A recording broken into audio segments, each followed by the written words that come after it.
How are you? Not too bad, sir. Ladies and gentlemen, Radio Cayman's Talk Today with Sterling Dwayne Ebanks. But I do have some questions. There are more questions than answers. Radio Cayman's Talk Today. If you're ready to talk, we're willing to listen. Well, I really enjoy this program today. Cayman Islands' foremost listeners participation program. May God bless every person.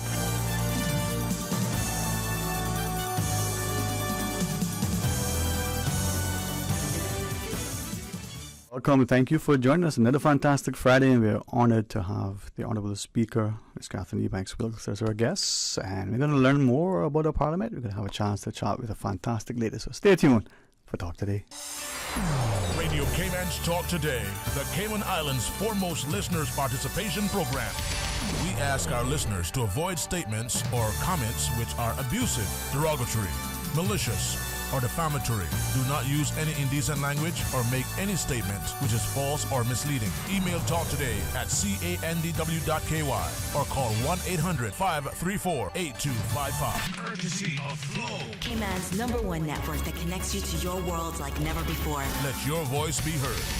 Once again, here's your host, Sterling Dwayne Ebanks.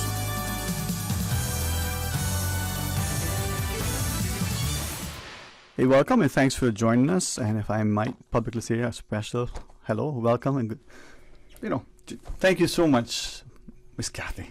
Thank you. Thank you for having me. Yeah, and as the Honourable Speaker, for allowing us to see two things readily apparent: the accessibility that we have to our policymakers, to our parliamentarians, but to the office of Speaker, even to the office of Governor in this country. The safety that we enjoy, personal and otherwise, the stability, not just the economic, not just the political, but the social stability, that we can walk freely. That's not something that I don't think we fully appreciate. Maybe sadly we take for granted. Mm-hmm. I could walk down to our Parliament building and properly, come into the building and have access. Can I do that in many other jurisdictions? I'm not sure. That to me is amazing. And thank you for bringing secondly, the stature, the elevation, the integrity, the dignity to the office. So thanks for coming here. Thank you for having me, Dwayne, and good afternoon to all of the listening audience and those who are viewing on YouTube. I was on earlier this morning with OC, where I was just sharing a bit about what we have been doing over at the House of Parliament in preparation for the new session. And just last night, we launched our social media platforms, which is the beginning phase of our improved communications. We recently hired a communications officer who has been working for a very long time, for a number of months now, preparing for enhanced communication. She's been working on our new website, which we can talk a bit more about later. And I just want to share with the listening audience our social media handles so that they can pull up the pages and follow our Instagram or Facebook. It's for Facebook, you can search the Parliament Management Commission or at PMCHOP. So PMC Hop. And then on Instagram at parliament.ky. Now, just for my personal benefit, many of us to look at and want laws. So if you want things that actually transpire in the House, the laws that are passed, the motions that are there, would this be where we go to, or this is separate? Somewhat. So in relation to the laws, we have the legislation at gov.ky. Okay. So that's where persons can access the legislation once it has come down to the House of Parliament, whether it's been passed or not passed, or as we would refer to inactive. And or not in force, sorry. And in terms of the Parliament website, presently is this a bit loud? Presently, the access that's available to the website is persons can go on and search for the Hansards. this will still remain available, but will be a bit more user-friendly. In addition to that, all of the motions that have been tabled, and what else? Parliamentary questions once they've been asked. Okay. So it will be much more user-friendly. As soon as our order papers have been finalized, the order papers will be uploaded on the site. And in addition to that, we will have access for persons to subscribe, to follow the YouTube link where you can watch the sessions live, and lots of bite sizes of information, in layman's terms for the average person to follow, so that they can understand and know what is really happening at the House of Parliament. And this is where I think not just democracy, but accessibility, timeliness can come into play for all of us. Some of us, like me, prefer a book, physical, tangible paper that we can turn. There are many, that's too timely, too expensive. They want to be able to click and scroll and do all these things. So with that in mind, like say for the parliamentary questions, there was a setting, the questions asked, will the question and the answer will be there. Right. So it's accessible. Right. Yes, ma'am. Yeah, I guess just to be clear with the parliamentary questions, those will be uploaded after, because there are times that sometimes the minister will respond in writing.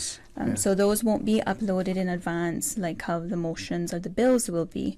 However, it will be accessible on the website later.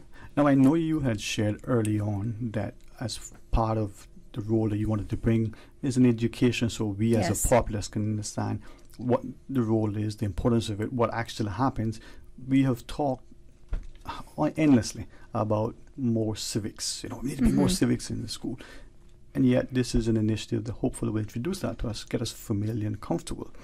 With that in mind, we see companies have social media managers. They have these roles that the people are following this thing constantly because it's constant.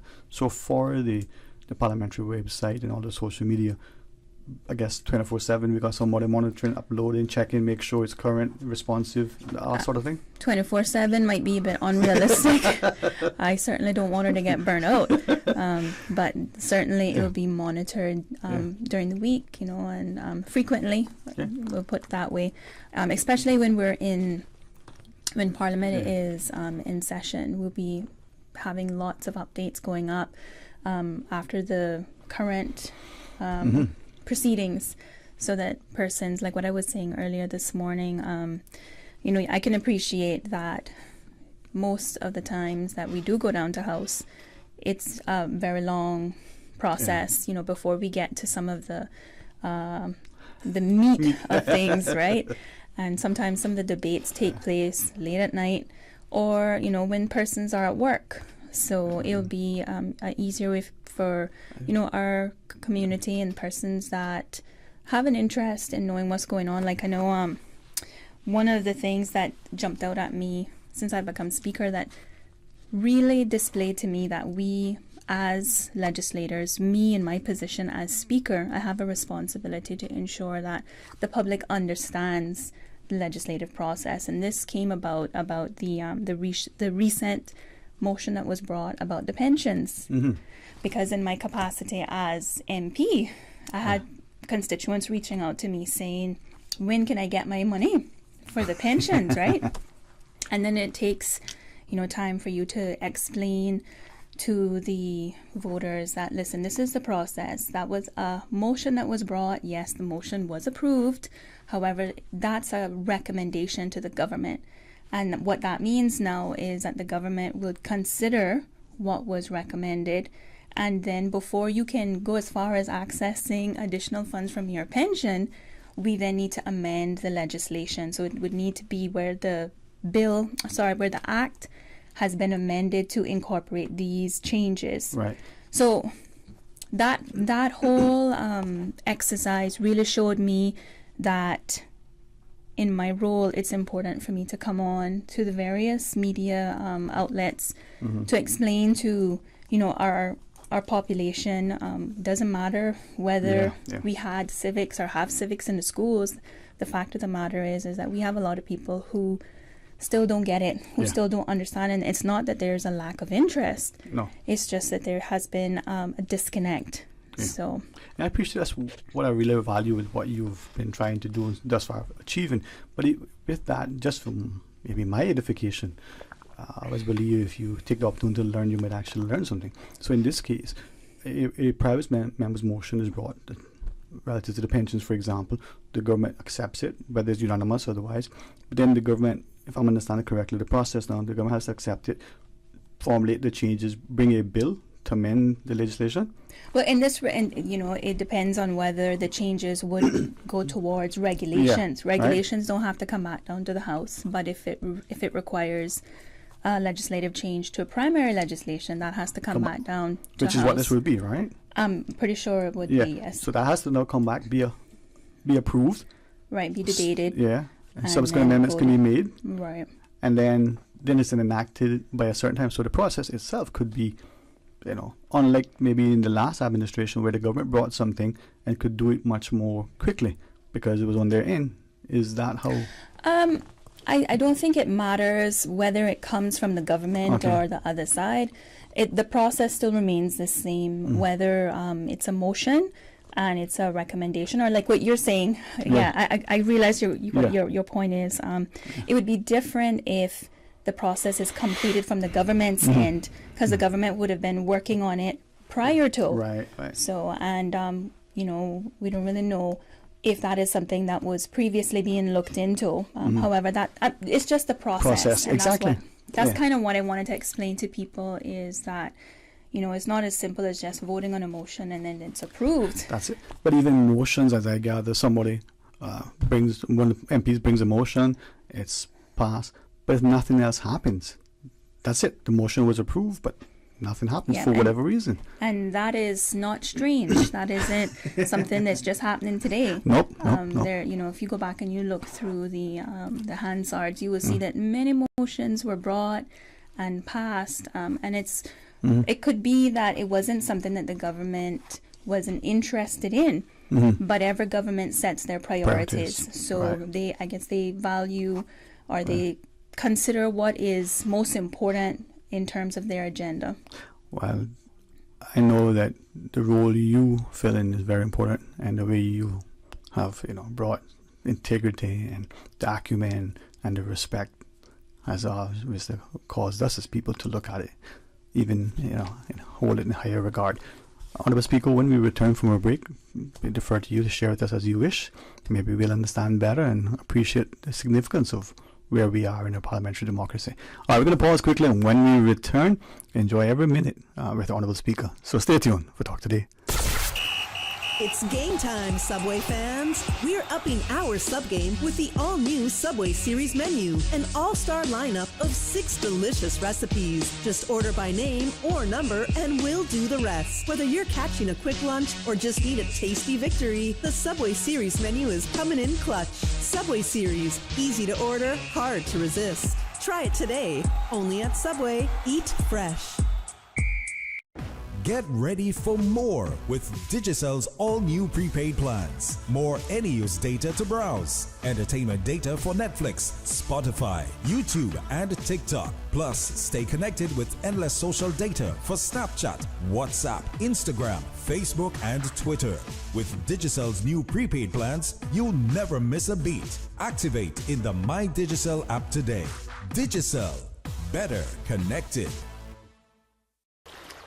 Wouldn't it have been grand if you had purchased land 30 years ago? It may not be 2020, but a perfect vision has never been more clear. Cayman Brac and Little Cayman, poised for growth with an eye on the future. Your land, your history, your future. Discover all that our sister islands have to offer. Did you know that once properly sanitized, some tinned food items may still be safe for consumption after coming in contact with floodwater? In order to properly sanitize these tins, always remove labels, and then wash tins in a strong detergent solution using a brush to get rid of excess impurities. Tins must then be immersed in a solution made of 2 tablespoons of chlorine bleach per gallon of water for 10 minutes. Ensure that containers are air dried before opening. For more post-hurricane food safety tips, visit DAH website at www.gov.ky/DAH. Talk today. But I do have some questions. Talk today. Cayman Islands' foremost listeners participation program. Talk today. Because there are more questions than answers. What the public is saying. Waiting to take your calls right now. Sterling Dwayne Ebanks.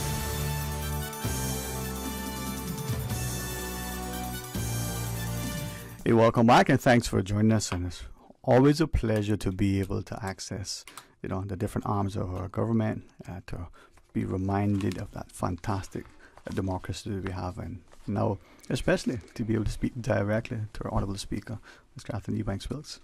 For me, this isn't fanfare. This isn't something that I look at lightly. This is significant.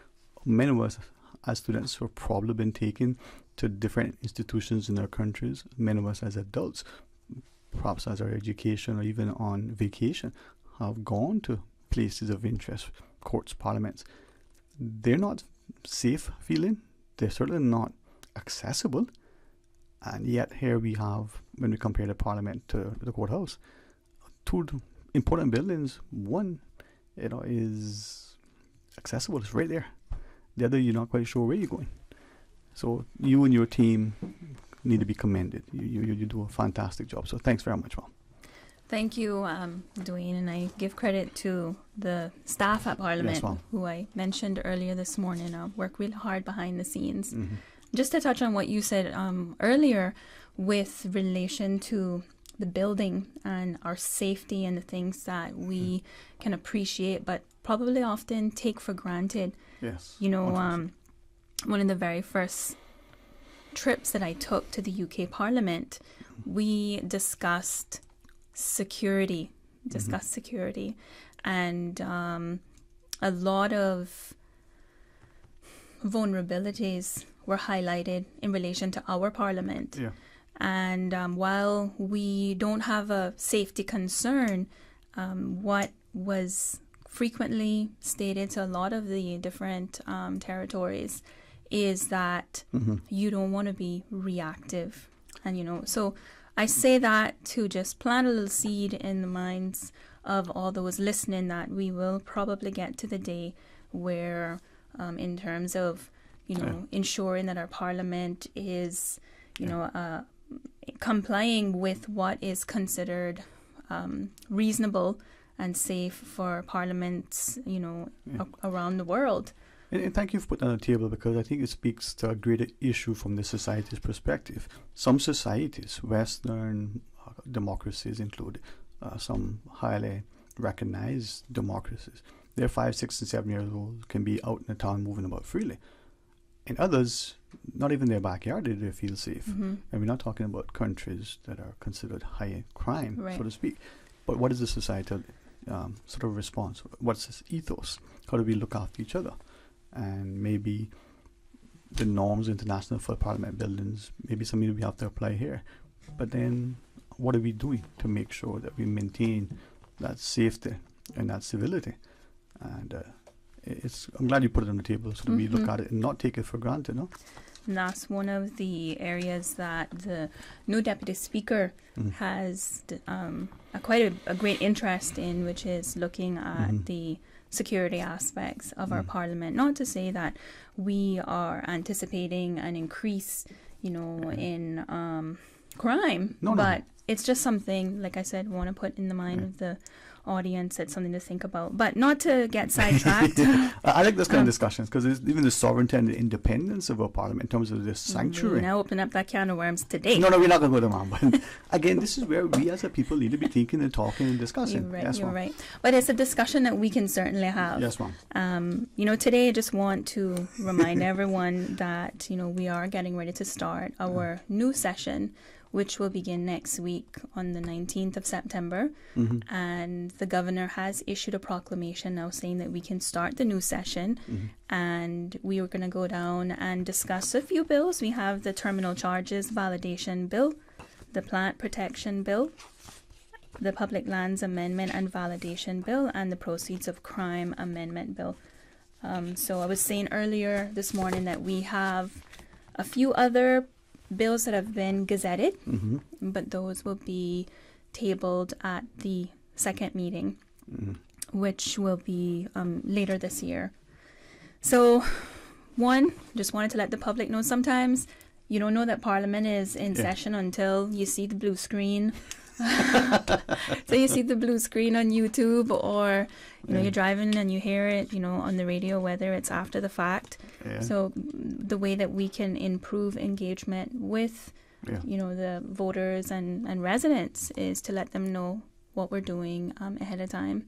And maybe it's for us as a populace to, like, how we follow a lot of stuff, how we get involved. Maybe this should be one of those things that should be the norm for us. There are many who, as they wake up, they say their prayer, they do the devotion, they exercise. There are things that they do. They check certain, web pages, what have you, right? Their news feeds.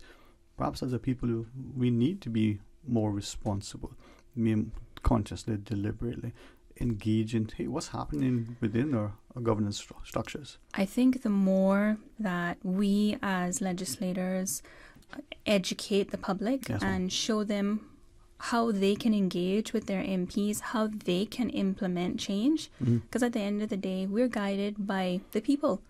And the more that we can do that, I think that we will see an increase in the engagement, which is what I want to do from this role as speaker, is just take the opportunity to show the public, you know, and explain to them the way in which they can ensure that their voices are being represented. Kind of off the topic, but just when I said voices, it made me think about our young people and our youth. You know, I just got back from Turks earlier in the summer, and the discussions that the Regional Youth Parliament focused on was ensuring, how do governments in the region ensure that the voices of the youth are heard? And the way that we are doing that here in Cayman is trying to build on our youth parliament. And I just want to say to the parents that are listening, or if there's any young people, we are in the process of starting, we're still doing the enrollment period for our new youth parliament.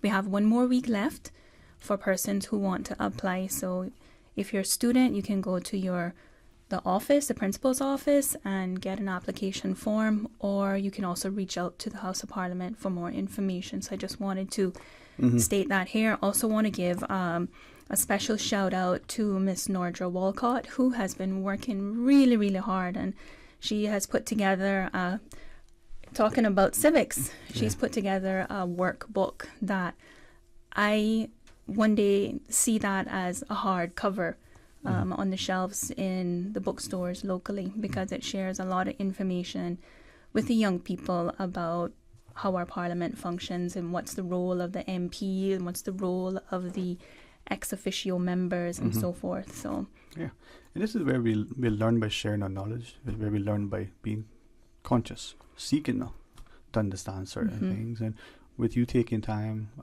I leave it to you, perhaps for a future discussion. The system that we operate under, you're Speaker of the House, but you also have a constituency, and we call and we ask and we expect, sometimes respectfully, we demand, not so respectfully. You have to serve, you know, what is it the scripture talks about? You can't serve man and mammon, right? God and mammon. We can't serve sometimes, you know, two masters, but you're expected as Speaker to do just that. I think there's a high expectation in terms of just accessibility for MPs. And prior to becoming the Speaker, I was a parliamentary secretary. And even in that role, it's busy. And I used to look at the ministers that I supported, and they were far busier than I was. But that's the importance of having good support staff in your constituency offices, because I think the public sometimes wants to bypass the constituency office and directly reach out to the MPs. And yes, you have access to your MP, and your MP will respond to you, but you will probably get a faster response if you use the mechanisms in place that offer additional support for the voters. So I wouldn't say that there's a challenge, but I do feel that maybe it is because we're a small jurisdiction that, it has been a common practice that, your MP, if your MP doesn't respond to your message, you have constituents that will be disgruntled when they have support staff that are actually waiting there to do just that, to channel and fast track things and prioritize for the MPs. But I think that even though we still haven't gotten there in terms of line of communications or, persons understanding that there is a certain way in which you can do things or get things done, we do it. Yeah. We balance, whether it's, me as speaker or a minister or parliamentary secretary or even the opposition members, we find a way to get it done, and it is our ultimate role to represent the people. And maybe I keep saying to people, because I do it too sometimes, just for fun, we beat up on our parliamentarians. Just for fun. Just for fun. The joke I told yesterday, some laugh and go, boy, you say that. It was an attempt at a joke. But when I say we, not just we in this jurisdiction, the late night shows with the little monologue of the people who get on to all of us, the comedians, we do that because they're easy picking. But I've also asked us as the voter, where are we in this equation? How responsible are we? How responsive? We call the MP, we expect an immediate response. If one of us spends 5 minutes with the MP times 10, all right, that's one MP having to deal with 10 people. That's one individual. What is that impact? Are we asking our MPs to look at the policy and the importance of what they're doing, as opposed to however we think that thing that is personal to us and peculiar, but maybe it's petty in the scheme of things, utilizing the accessibility that we have through the support staff might, as you said, get us a better result more timely. But it comes to us being aware and understanding, and that idea of civics, maybe it goes both ways. And you being here today as speaker perhaps reminds us of, one, let's not take it for granted. Two, let's value actually what we have. And three, let's use it in the most beneficial way for all of us. I will say this as well. Yes, everything that you said is spot on. I think too that it's striking a balance, because as MPs, we know our people. Caymanians are proud and they're also very private. So a lot of times I'll have a constituent that just wants to speak with me because they don't really want their personal information shared with anyone else. But I'm pretty sure that every constituency office functions on the same premise that mine does, which is that we value confidentiality 100%, but at the same time, it is, again, just striking the right balance and understanding. And I think that I know we kind of gone off topic. Oh, sorry. But at the same time, just saying that, it's just the role, right? And I think that eventually we'll get to the place where the people will understand that, if you message your MP at 10 o'clock at night, chances are, maybe they're asleep, or maybe they're trying to unwind a little. At the end of the day, I was just going to say, at the end of the day, we are still humans. We still have families, And so it's finding the right balance, because guess what? If we can't put the oxygen mask on first, we can't take care of anyone else. But like I said, Dwayne, you and I, we always tend to go off on these little tangents. But hopefully they're helpful. And thank you for sharing that, Mom, because maybe, as much as I was saying, we pick on our MPs, let's reflect in the mirror that we, as the voters, the constituents, we have a bigger role to play. We need to be a little bit more sensitive and sensible that we, the individual, times X, is more of us than that one parliamentarian. They're human. They need to unwind. They need, and ask yourself, how many of us want a phone call before 5 a.m. or after 10 p.m.? Some of us do. Many of us, that's our quiet time. That's the time that, let's be sensitive and let's ask, what is it that we're demanding? How important is it? As important as it is to us in the big scheme of things. How urgent, But thank you. Just being here alone, to me, shows the respect that you have for the role, for the people as a country, not just your constituents, but it calls us to ask, what can we do to make it, and preserve it, as we highlight it, as we educate and inform. So anytime we can be of value to you, Mom, to your office, please let us know. Well, what I would like to say is that I have this vision that going back to education, that perhaps we start to have more conversations like these where we pick particular topics. So if there's anyone listening today that would like to know more about a particular area of Parliament or how certain things work, or, you know, like a question came in this morning about a motion, you know, how motions are brought and what happens after a motion has been passed. Anything that the public wants to know more about. If you want to know, chances are someone else does as well. That's right. So I'd like to have more discussions about that. All right, well. And I just want to say, you know, I know, are we running out of time here? No, we have your time. I know that you have so much more to do, so we never want to, you know, impose on you. You're always so gracious. You know, 5 minutes and 50 minutes later, you'll be there. So it's your time, ma'am. You have to get back. But you can stay if you wish. Your choice. What time are you breaking again? What's she saying over there? Like, no, what are you waiting for? Okay, I'll hang around after the next break. Okay, till 1. Such a wonderful lady. Please join us right after this. Quick break. It's game time, Subway fans. We're upping our sub game with the all-new Subway Series menu, an all-star lineup of 6 delicious recipes. Just order by name or number and we'll do the rest. Whether you're catching a quick lunch or just need a tasty victory, the Subway Series menu is coming in clutch. Subway Series, easy to order, hard to resist. Try it today, only at Subway. Eat fresh.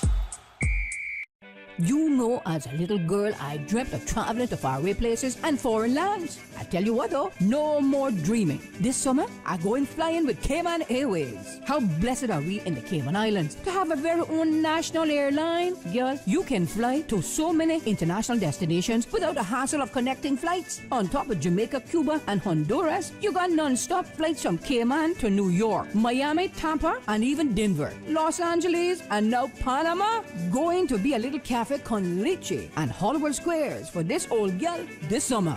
Make your travel dreams come true with Cayman Airways, offering non-stop flights for non-stop adventures in Panama, LA, and many more places in between. For details and to book, call 949-2311, contact a travel agent, or visit CaymanAirways.com.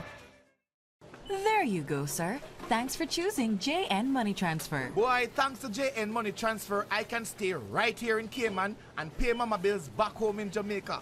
Her water, light, phone, and other bills never late. Every month I pay everything in one place. Make payments to over 30 companies in Jamaica through JN Money Transfer. Fast, affordable, convenient. Call 1-800-744-1163 for details. Are you tired of waiting in long lines at the pharmacy just to fill a prescription? If what, child, let me tell you.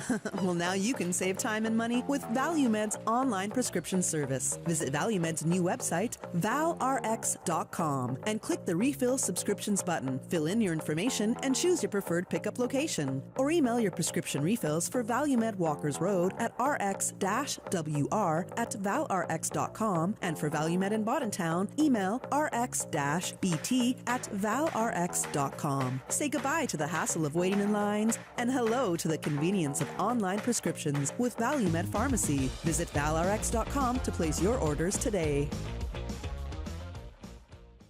Talk today. But I do have some questions. Talk today. Cayman Islands' foremost listeners participation program. Talk today. Because there are more questions than answers. What the public is saying. Waiting to take your calls right now. Sterling Dwayne Ebanks.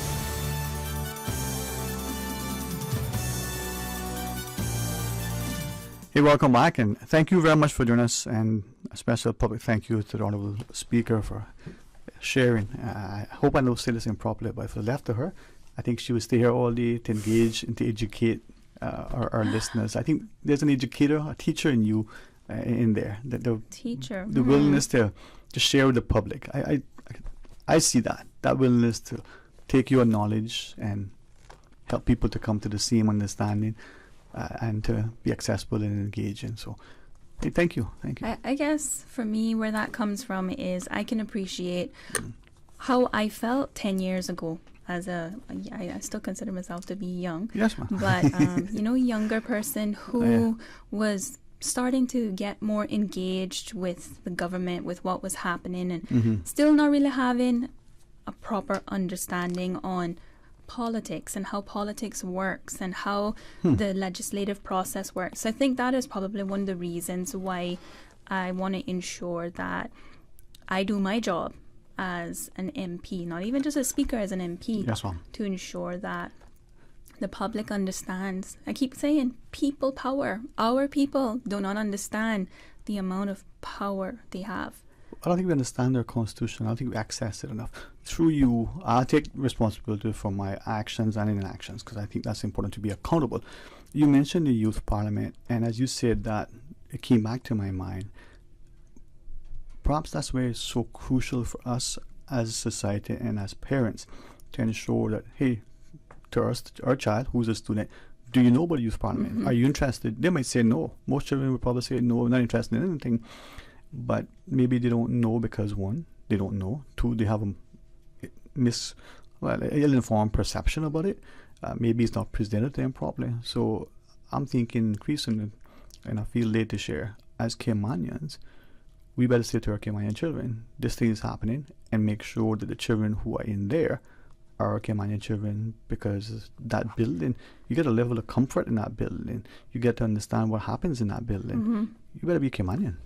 In addition to that, I think we also need to recognize that we need to do things differently in order to ensure that our young people want to listen, want to engage. And one of the things that we're going to be doing when we start this new youth parliament session is having more conversations here with you, with our young people, and having some of our present and past youth parliamentarians coming on and having conversations about what they're doing at youth parliament, but also we'll talk about different topics that are concerning to the youth. I think it's unfortunate that sometimes we leave I don't want to say the responsibility, but the charge to our teachers, or our teachers decide. Are they the best people? Are they the only people? Certainly they're not the only people. Right. Where are we, the parent, the older sibling? This foolishness I keep hearing about, it takes a village. That village has been burnt to the ground. Let's rebuild it if it doesn't take. I think it's also recognizing that we have a village that requires care and nurturing, and we need to remove the blame game.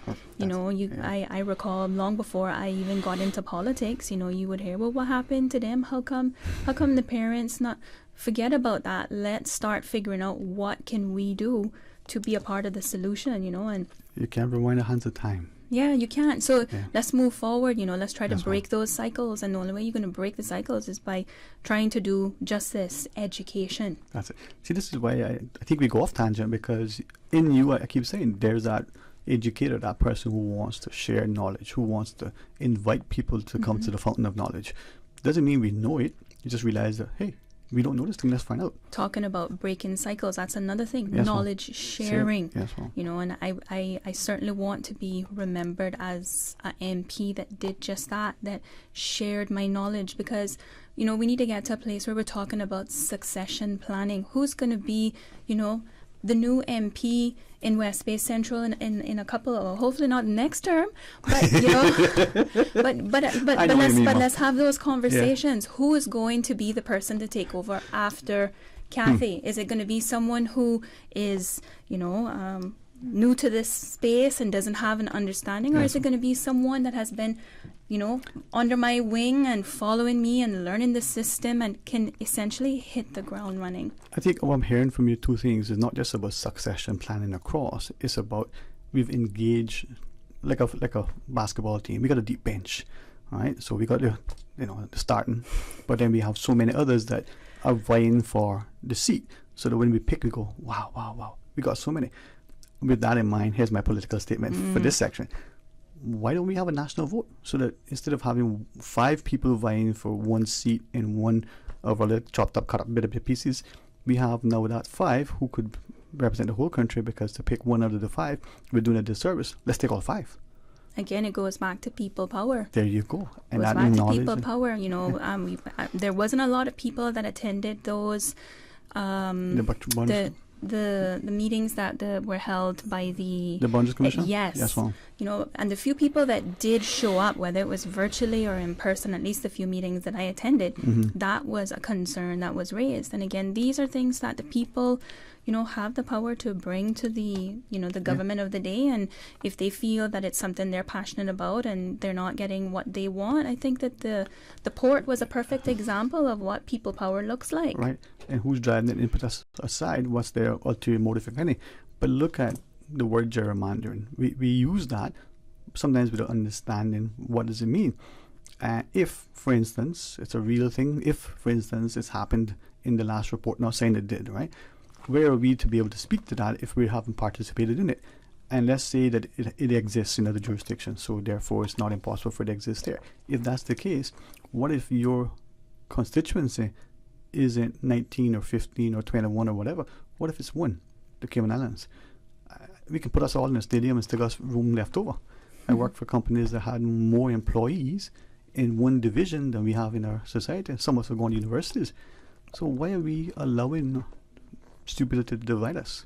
Why are we castigating, you know, MPs because it's now 11 o'clock at night and didn't answer my phone? You know what? I should call you back and say, boy, listen to me. But no, you can't do that, right? Because anyway. That's a whole nother one there again. Yes, you know, but ma'am. again, it's Yes, ma'am. going back to, you know, expectations and also stigma. You know, that's Yes, another ma'am. thing, but that's a whole nother conversation. We got hot again.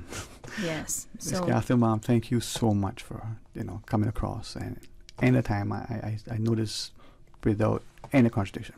Radio Cayman serves the public, and we respect those who serve, and we want to be a, you know, a contributing partner. So let us know how we can help. Looking forward to having the Youth Parliament. Looking forward to what you have been sharing early on and have committed to. We could come talk about what's happening in the Parliament, and maybe bite-sized chunks so that we can Right. digest it.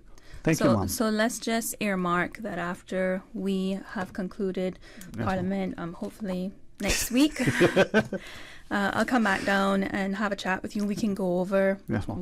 what actually took place while we were down there. Okay. Well, I invite you and your team and family and our wider community.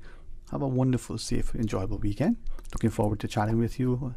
If it's okay, I'll take a license from some of the things you shared in our open line section for the next hour and a half.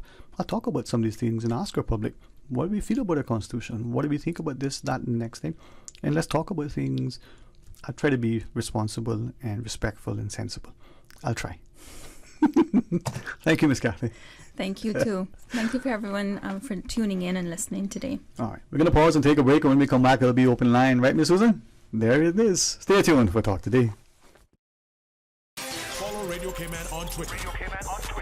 All the latest information, breaking news, community events, and more. Follow us at twitter.com/Radio Cayman. Today's biggest news. Radio Cayman, your voice, your choice. Local, regional, international. This is headlines from Radio Cayman's newsroom.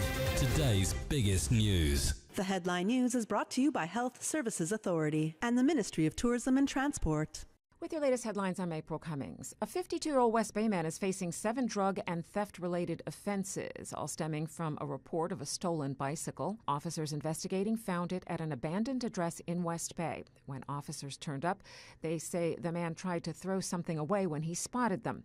When they detained him and recovered the item, it turned out to be a substance that appeared to be cocaine.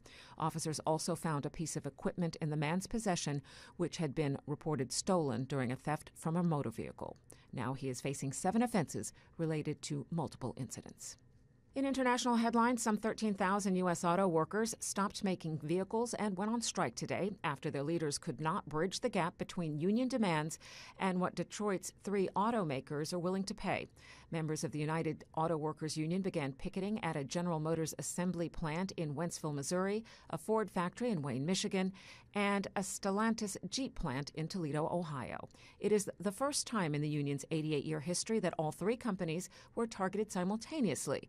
And the workers' action did receive support from President Joe Biden, who dispatched aides to Detroit to help resolve the impasse and said the big 3 automakers should, quote, share their record profits. Libyan authorities limited access to the flooded city of Derna today to make it easier for searchers to dig through the mud and hollowed out buildings for the more than 10,000 people still missing and presumed dead, following a disaster that has already claimed more than 11,000 lives.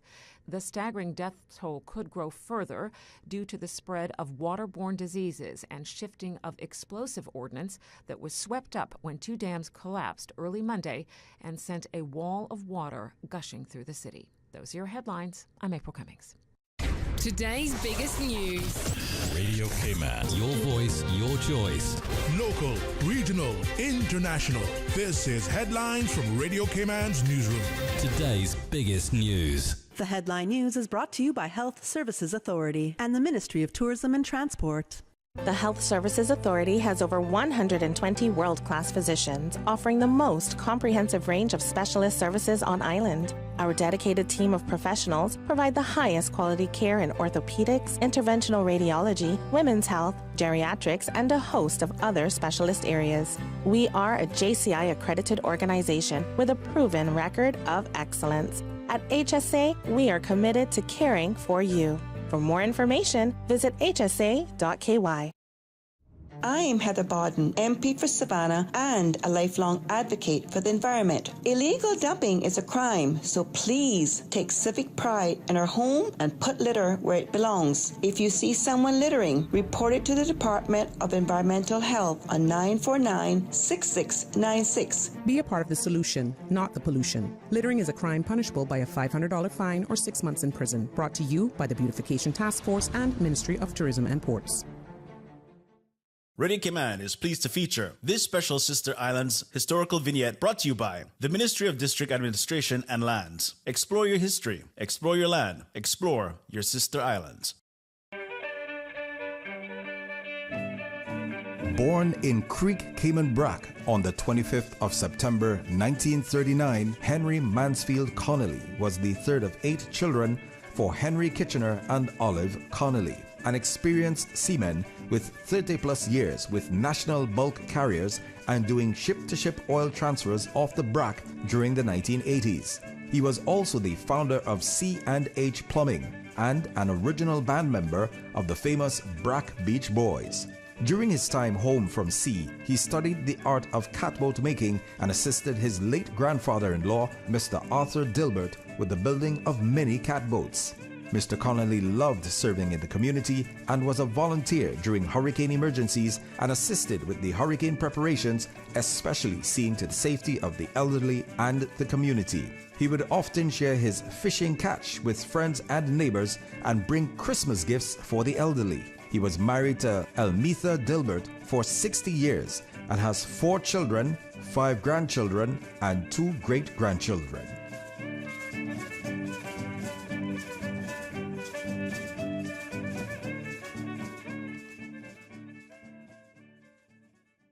Radio Cayman is pleased to feature this special Sister Islands historical vignette brought to you by the Ministry of District Administration and Lands. Explore your history, explore your land, explore your Sister Islands.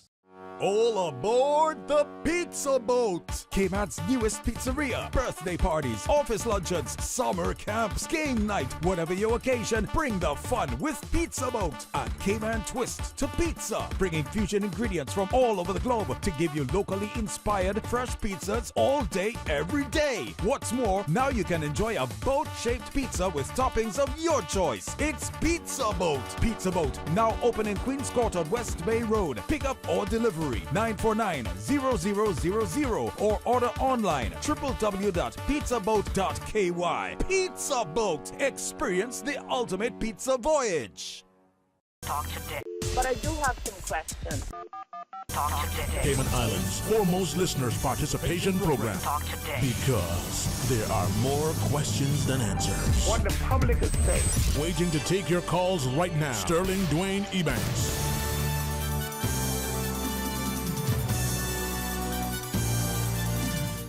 Welcome back and thanks for joining us, and we want you to be a part of this Friday's edition of Talk Today as we close it out with some open line.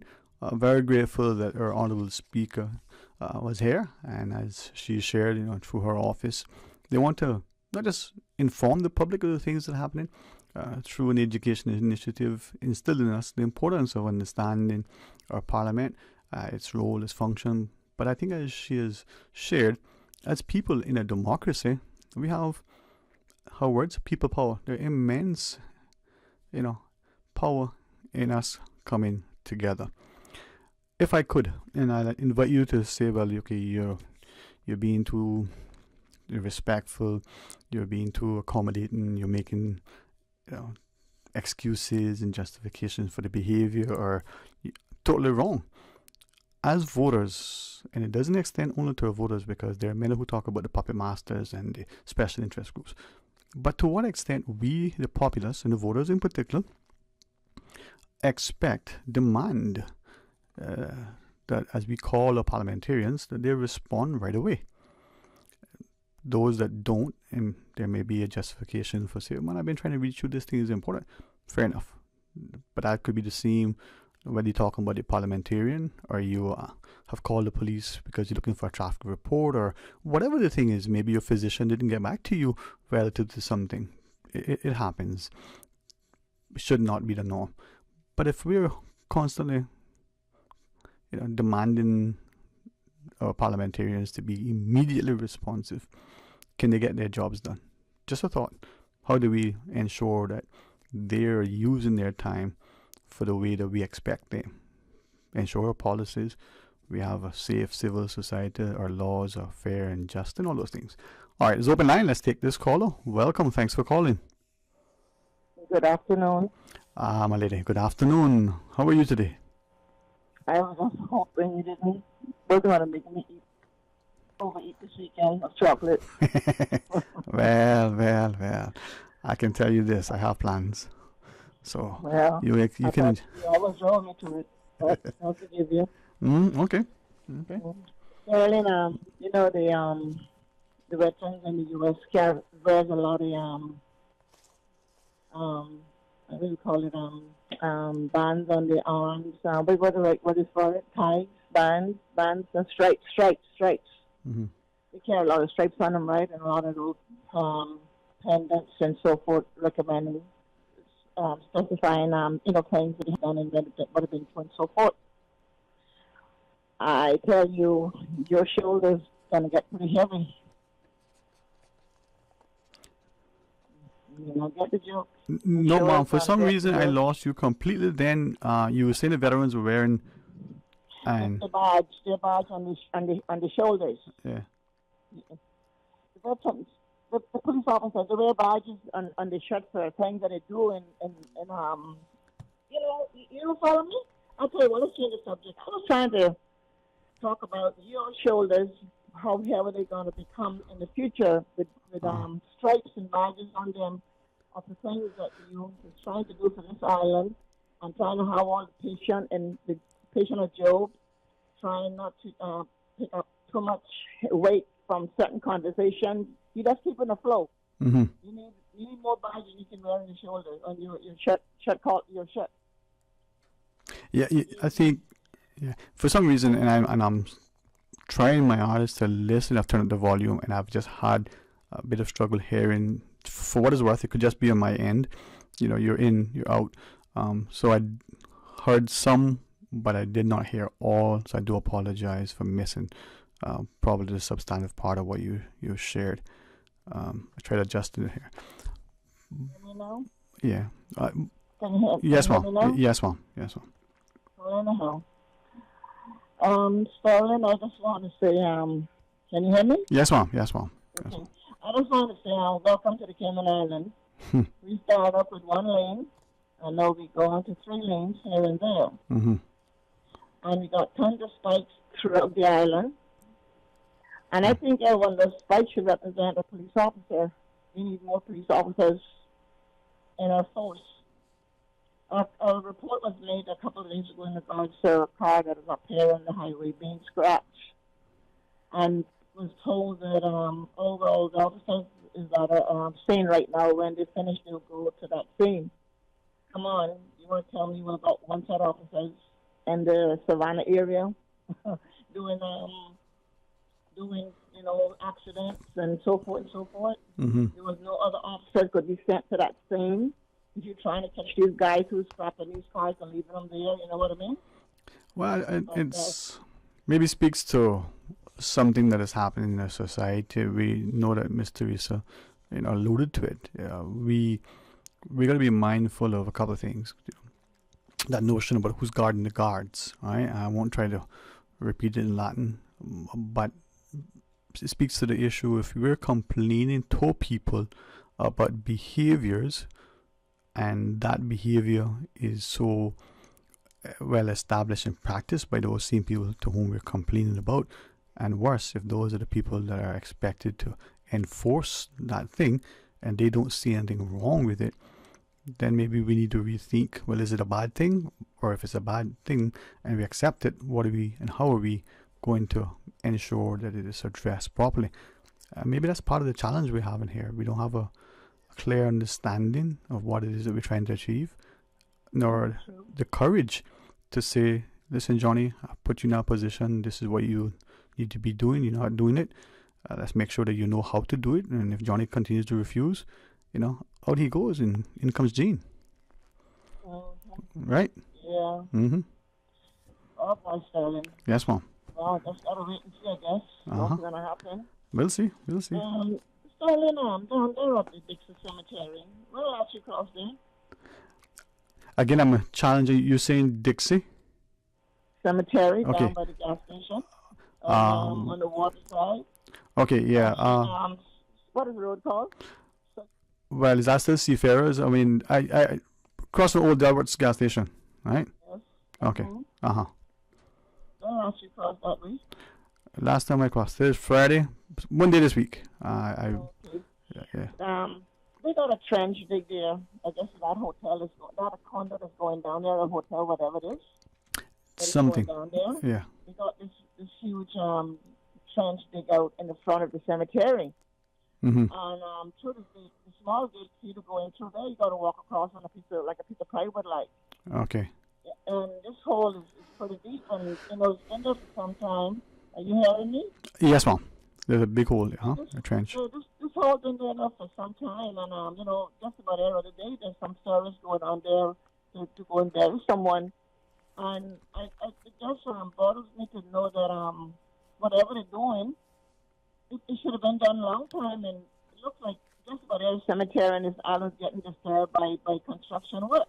Not even the ditch and rest comfortable no more. We don't have that problem before. Yeah, they probably are rolling in their graves, huh? But what are we doing, and what are we willing to accept? So, but thank you very much, Mom. Thank you for sharing. And again, my apologies for not hearing you, as much as I would like to. Another caller. Good afternoon. Welcome. Thanks for calling. Good afternoon. Hey, how are you? You know, time limit me today, because your guest is gone. Oh, boy, she told him. Take that. Put that in your pipe and smoke it. Listen, Papa. Yes. All right. Let me behave. All right. So I think, with this morning's talk show, with OC, he had stated that about speakers of the House being so long in their position or whatever. Right, uh-huh. So that generation or future generation, younger people can take over the seat.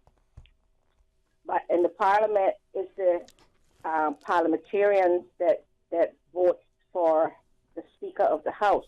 Uh-huh. Isn't that right? As it is now, they can select from one of their members, or they can bring in somebody from outside if they choose. Mm-hmm. But they pick the person. But I don't think that it should be like that. I think it should be a person chosen from outside, or if they even chosen from inside, there should be a term limit. They can't stay no longer than, I guess, it's probably say 8 years, 4 years, or whatever. Not like, you don't understand every government that form, and then this one, people are selecting who they want to select or whatever. So I think it should be set. It could be set like that vote within the House, but it has to be a term limit. And if they're coming outside of selecting someone privately, then it should still be a term limit too. You understand? A term limit on the speaker as well? Yeah, Speaker of the House should be a term limit. Okay. Yeah. Tell me why. I'm not going to disagree with you. I just want to understand what is your reason for that. Well, what I'm saying, a lot of times some people stay in their positions for a little too long. They become complacent. They become very comfortable. All right. Yeah. They Okay. get in their comfort zone, and they can become.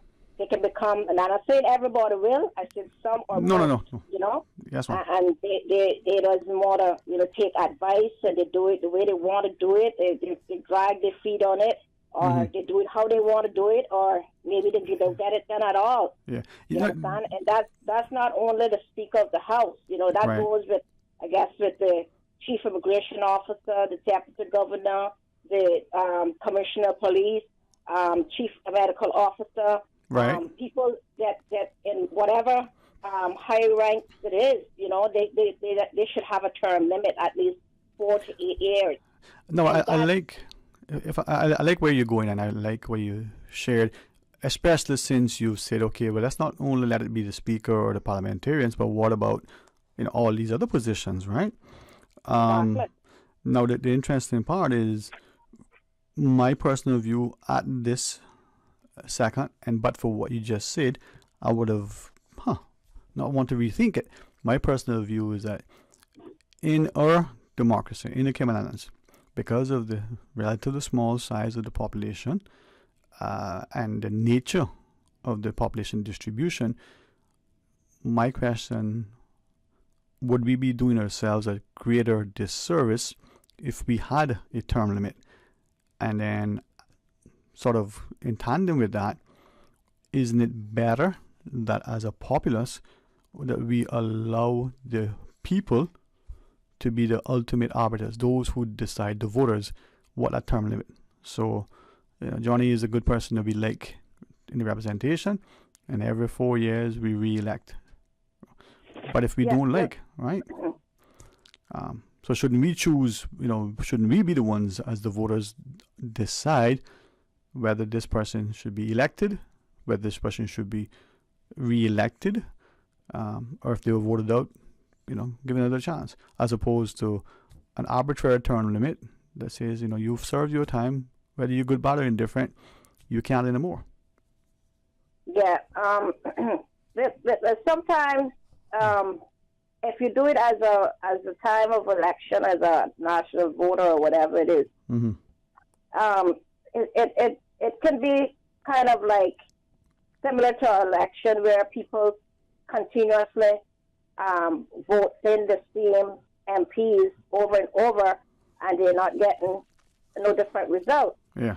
But if you have a term limit, you don't have that. You don't have that advantage over the people. Right. You understand? It's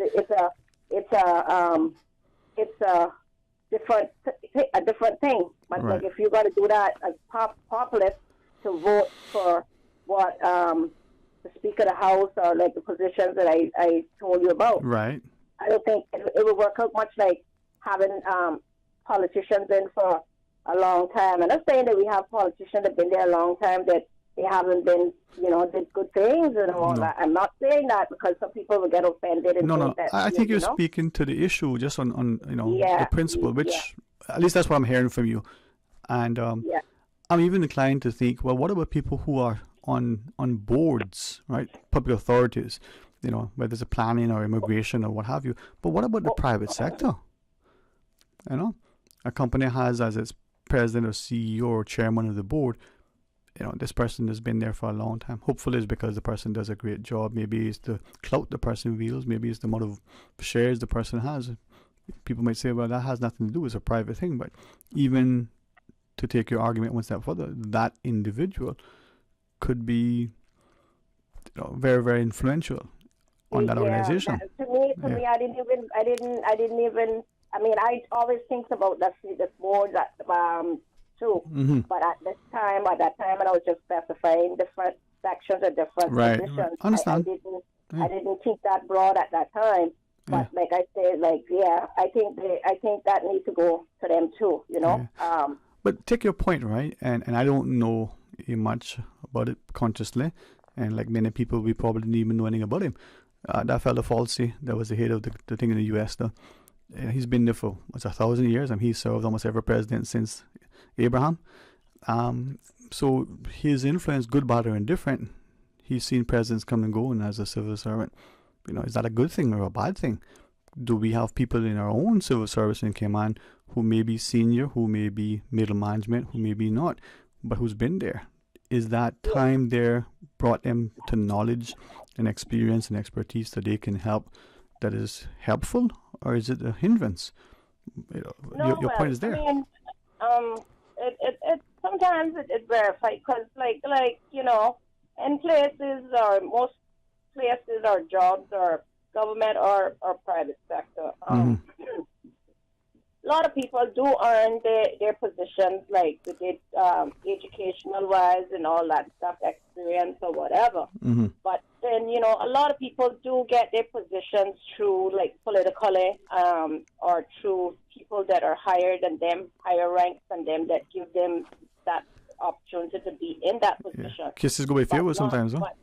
But that's not disclosed. That's behind closed doors, so you would never figure it out unless it's kind of leak out, or you can come and suspect and say, well, boy, you know, just say you're Sterling Ebanks and I see you sitting in one position. Then I say, boy, who gave him that position anyway? Yeah. He can't even talk. You know what I mean? Well, but this is the thing, right? Many people, as you said, and we don't want to tie, you know, the hands of, say, one government to the next, or even. But there are some entities, political and otherwise, who may have sort of a rolling election, so that this entity says, you know, this board will have to be up for election every X years, you know, 10% of the board, 50% of the board. So with that in mind, go back to your point with the speaker being elected. I want to make sure I heard you. Are you of the view that we, the public, should vote for the speaker and not have the parliamentarians themselves select the speaker? No. What I was saying is that whether the parliamentarians elect the speaker, and I'm specifying about this present speaker here. I talk about former or in the future or whatever, you know. Right. No. Just generally speaking. Right. Or whatever, you know. It's like you have to have a term limit. Either they do a term limit within a certain time that she's there, like 4 years, 8 years, or whatever. Hopefully that she'll, like she said, to get another term or get another time in. You understand that she can, I guess, accomplish more than what she has accomplished, you know, and hopefully her constituency will give her the opportunity to get back there. But you know how people are, you know how our people stand. Can I ask? They not like me and tell you to your face how I feel about you. Right. You understand, or whatever. Right. Can I ask you something, if I might? Right. In this way, what is your understanding, your perception of the role of speaker? You just said, you know, hopefully she'll get her stuff accomplished, whoever the speaker is. So under the present system, what is your understanding of that role of the person serving the speaker, this role of speaker? Well, the speaker of the house is the person that I guess would have to keep the house under control. You know what I mean? Under control. Right, okay. And they can, what they say must command the respect to the house, command, right? Yeah, okay. Yeah, and I guess they can also, like, suggest of things that must be done better, like, I guess, bringing more sessions to the house, giving a calendar. I kind of listened to her this morning, you know, calendar, giving, like, the date, time, what has happened in there, and then she's having the social media more open to people, more easy-friendly going. You know, all those types of things is what a speaker's supposed to do, but, like, it's only happening now under her term, where, like, you know, the social media, you know, social media friendly, and, like, you know, coming to sessions more, or I guess more often, making the public know and aware of it, making them read up the different bills, and, you know, give us access to all of that kind of stuff. So I think that what she is trying to do is trying to make it a more democratic process where the public can, know more about it instead of being like naive.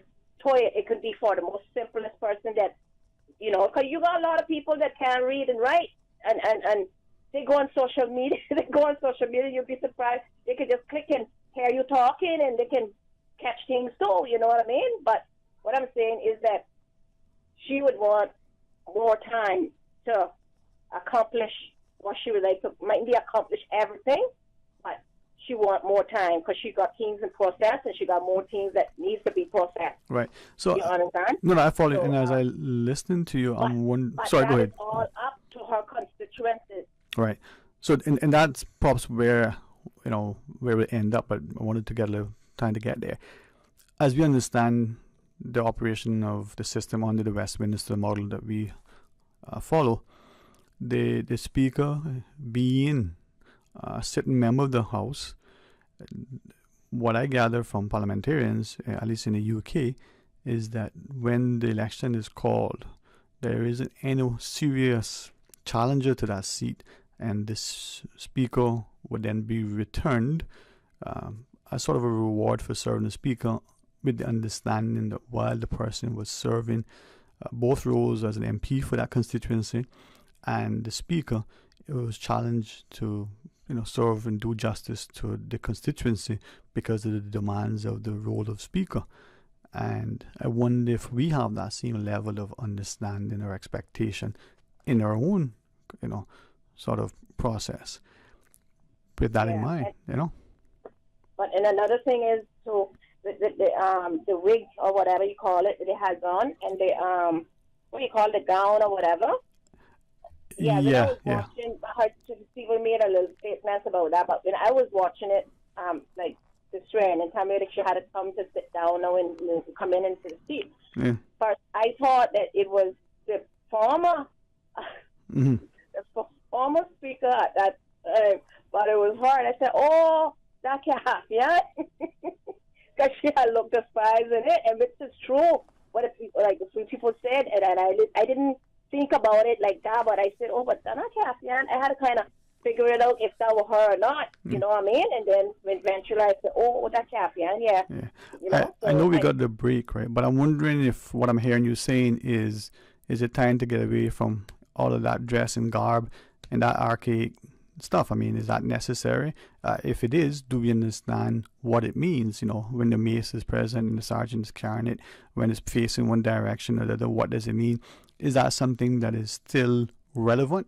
Is it something that we understand and accept? Is it absolutely? Is it even necessary? Well, I'm not going to give you an answer on that's that. Fine. No, that's fine. Because that's fine. I can tell you a reason why. I really don't like to speak on anything that I really don't know anything about. Very sensible. I don't know the reason why they wear that wig and that gown. Mm-hmm. I don't know, because I haven't heard anybody come publicly to make or to teach anybody. I never heard it, and I never read up on it. That's fine. Someone could come publicly, maybe, I don't know, Mr. Maxfield, Steve Maxfield could probably come and explain all of that to the public and things when come back with it. Here is, for what it's worth, right? When Miss Mary Lawrence was there, Honorable Mary Lawrence, another educator, we had an opportunity with her. It didn't continue because of, I guess, timing and the like. But it was intended to have a level of education, generally, so that we as a public are better informed about what our parliament is. It was called a Legislative Assembly then, and what happens in there and the importance of it.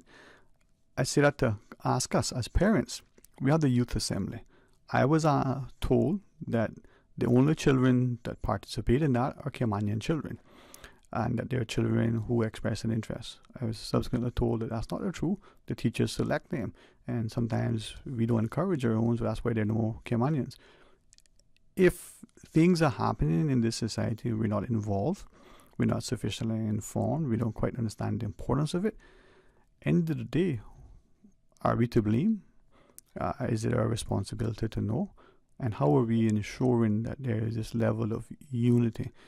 But importantly, where is Where is that information, and where is that action, and where is that inclusion? As we take the break, though, what else you want to share? Yeah, what I'm saying is that the teachers, they probably choose like children that could,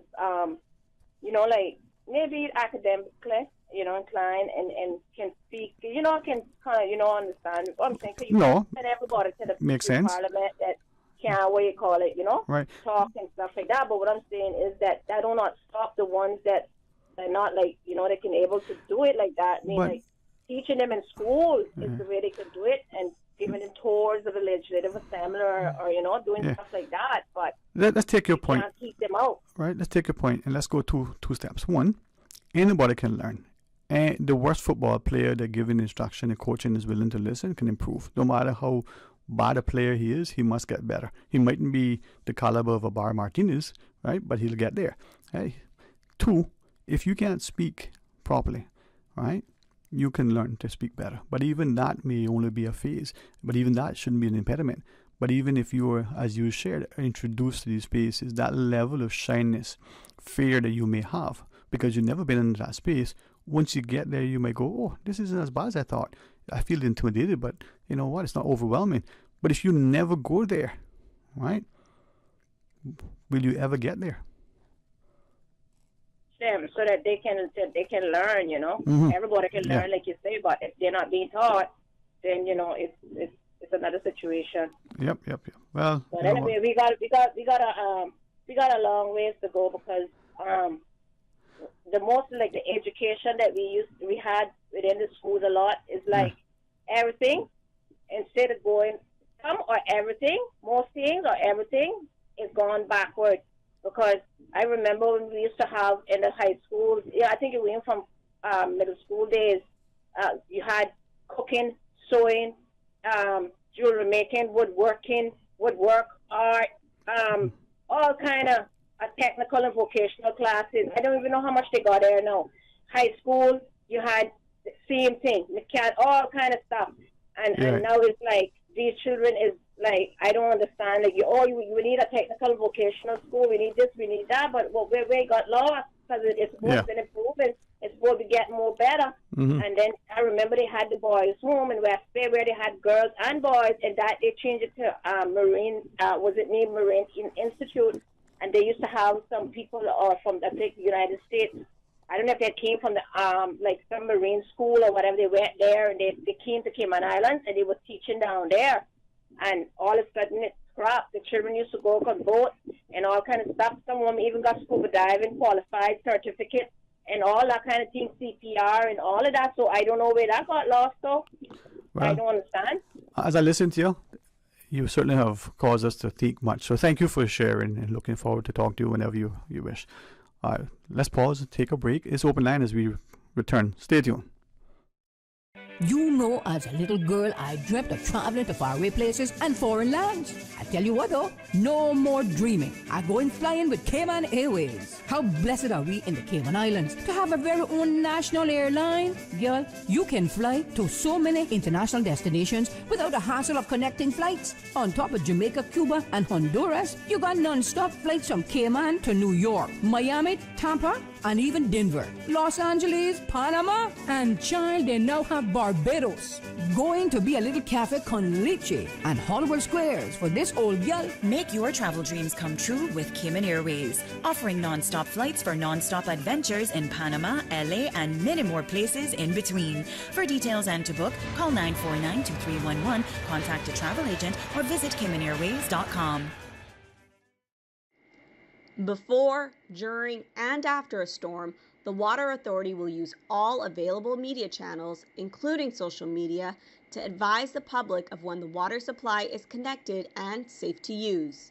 For more useful hurricane preparedness tips, visit the Water Authority's website at www.waterauthority.ky or follow us on social media. Explore your history. Explore your land. Explore your sister islands, the ultimate staycation experience. Your culture, your freedom, the land that time forgot isn't gone. It's your sister islands. Discover all that our sister islands have to offer. We are now in the hurricane season, and to survive a hurricane, you need to be informed. If you have been informed by official sources that a hurricane is approaching the Cayman Islands, and you live in a low-lying area that is prone to flooding or near the beaches, which may be swept by high tides or storm waves, please seek a safe place and high ground. If the only way for you to get to a safe place is a road that is also likely to be flooded during a storm, please leave home early. Don't run the risk of being stranded. This has been a public service announcement from your community station, Radio Cayman. 105.3 Breeze FM live. Now it's an Man Bushman represented for 105.3 Breeze FM. Hey, this is DJ Lynn. Join me Sundays from 2 p.m. to 6 p.m. on Breeze 105.3 for Beach and Reggae Sundays. Whether you're out in a boat, in the backyard, or simply on the beach catching some sun, it's the perfect way to unwind for the weekend as the sun sets on our beautiful Caribbean Sea. Join us this Sunday from 2 p.m. on Breeze 105.3 Beach and Reggae Sundays. Brought to you by Cayman Airways. Call them on 949-2311 to book your non-stop flights to Los Angeles and Panama. And Healthcare Pharmacy, located in Governor Square and Grand Harbor. Open Sundays from 10 a.m. to 6 p.m. Talk today. But I do have some questions. Talk today. Cayman Islands' foremost listeners participation program. Talk today. Because there are more questions than answers. What the public is saying. Waging to take your calls right now. Sterling Dwayne Ebanks.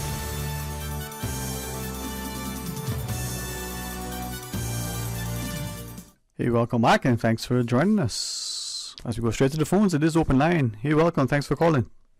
Hey, good afternoon, Sterling. How you doing? Excellent, excellent. How about yourself? Good, my friend. I'm good. I had to really call after I listened to that lady that just get through speaking to you there. There's so much truth behind all she's saying. It really, and I like when I listening to her. It just her passionate. She's a passionate person when it comes to her dealing with the problems in the Cayman Islands that the government should be dealing with.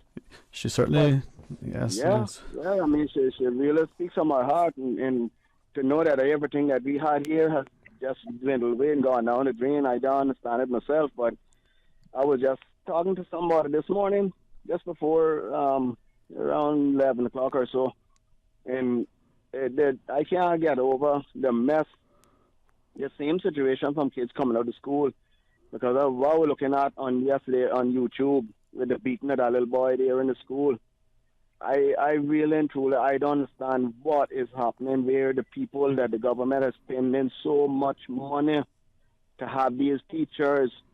When a parent, Sterling, when you take your child for the day and put in a teacher's care, that teacher become the parent for that child during that time. You getting what I'm trying to say? Uh-huh.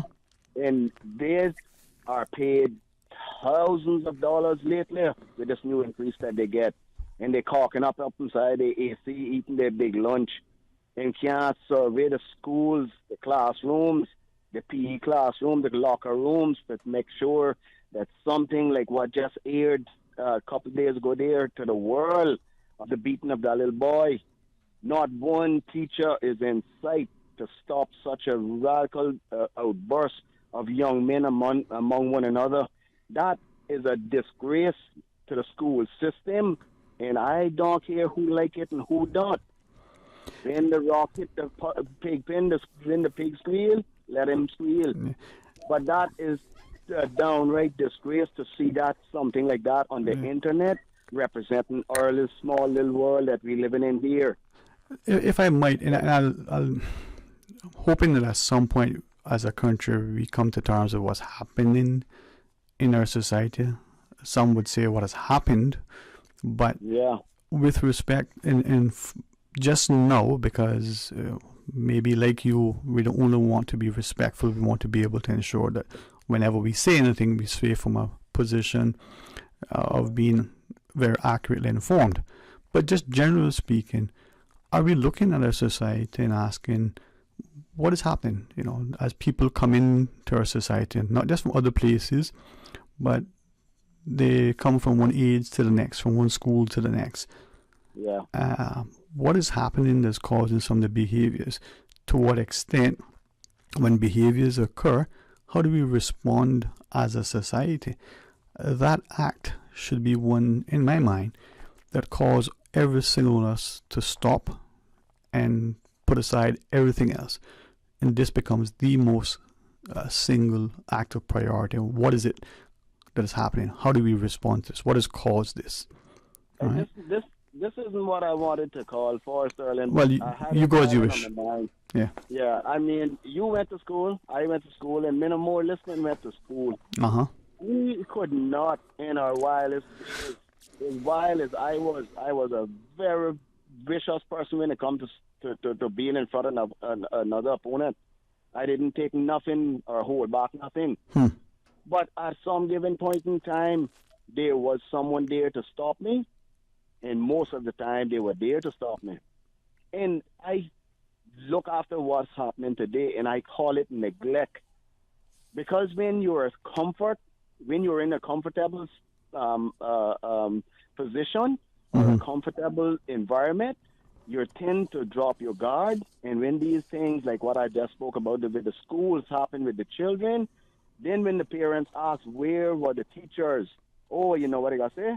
We wasn't aware. How you could tell me that you are not aware when the government is paying you to have time where teachers are put on duty to watch children throughout the schools? You are not there to sit down in a comfortable environment, sipping your coffee or your tea and eating your fresh crackers, making thousands of dollars, and you're forgetting about the children. And a little girl could be raped by a boy, and a thing could happen of such, God forbid. But as long as they neglect, these things will happen.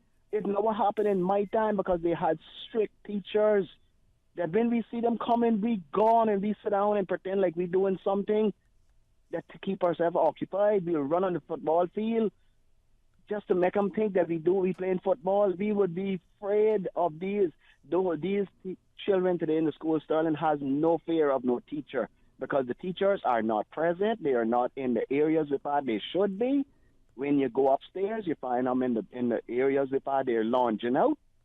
The children walking out the schools, going to stores, get their food and come back, and teachers knows nothing about where they went, when they went, nor when they came back.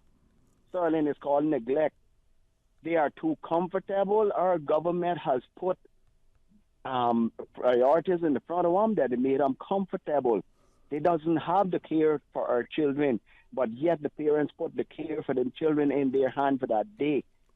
And like I said, that's not what I call for, but it's hurt to know, to look after that little young man that got today wake up.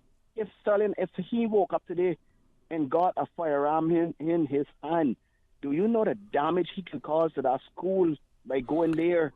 Nobody gonna stop him. He can shoot from the security guard straight into the school. Those kind of things will happen. We see it happening in the United States every day, Sterling. And our people are just sitting down here allowing these things to happen. And at the end of the day, you know what we say?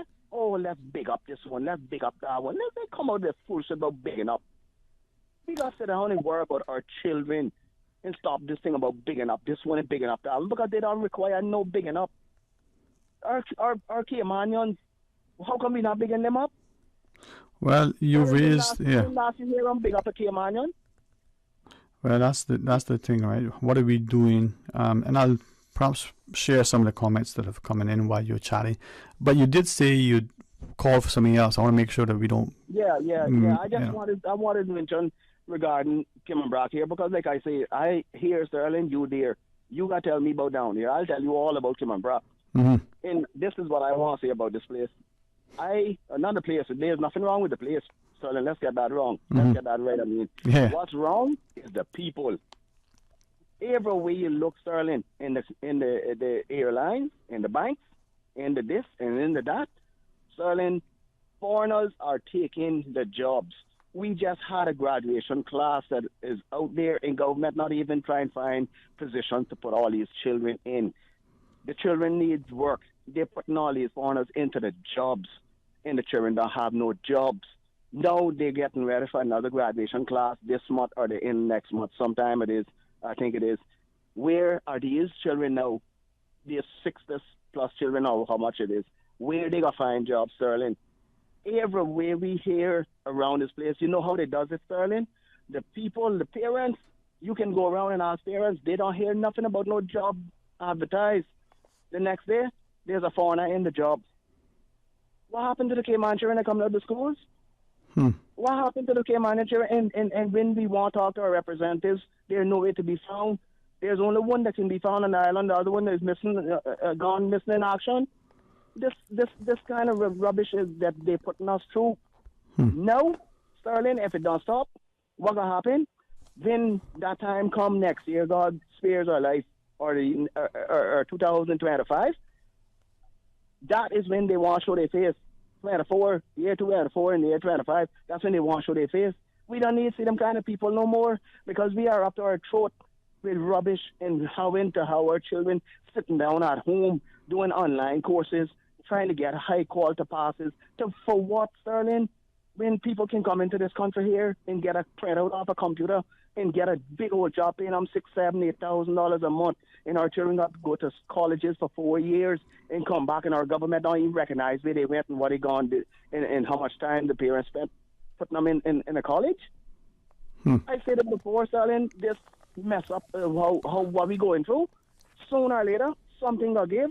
Yeah, man. And I can tell you, the people are fed up, Sterling. Honestly, the people are fed up. Well, you know, if the Honourable Speaker would allow me to say, you know, what she said, but just take license with what she said, there's much power in the hands of the people, the voters in particular. Are we exercising that in a sensible, responsible, timely way? Or are we waiting and beating up our gums, you know, as you said, under the grape tree and doing nothing? And we have a break to take. You want to share more, or you talk to you another time? No, man, give somebody else a chance. I'll be talking again, bro. Okay, Bo. Well, with that, let's pause, and I ask you to rejoin us after the break. You know, as a little girl, I dreamt of traveling to faraway places and foreign lands. I tell you what though, no more dreaming. I'm going flying with Cayman Airways. How blessed are we in the Cayman Islands to have a very own national airline? Girl, you can fly to so many international destinations without the hassle of connecting flights. On top of Jamaica, Cuba, and Honduras, you got non-stop flights from Cayman to New York, Miami, Tampa, and even Denver, Los Angeles, Panama, and child, they now have Barbados. Going to be a little cafe con leche and Hollywood Squares for this old gal. Make your travel dreams come true with Cayman Airways, offering non-stop flights for non-stop adventures in Panama, LA, and many more places in between. For details and to book, call 949-2311, contact a travel agent, or visit CaymanAirways.com. Can you imagine your home completely organized? At Brand Source Custom Closets, we can. We specialize in designing and building custom closets and storage units for any room in your home, including the garage. With tailored designs and custom LED lighting solutions to fit your lifestyle and budget. Our custom closets expert is committed to enhancing the value of your home with a solution that is uniquely yours. Visit our showroom or call 623-6774 to schedule a no-obligation appointment with our design expert. Brand Source Custom Closets, 209 Dorsey Drive, Industrial Park.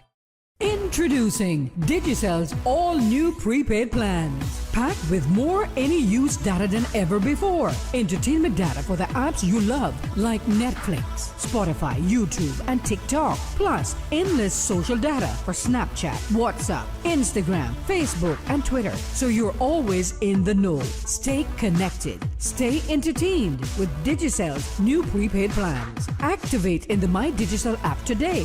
Digicel, better connected.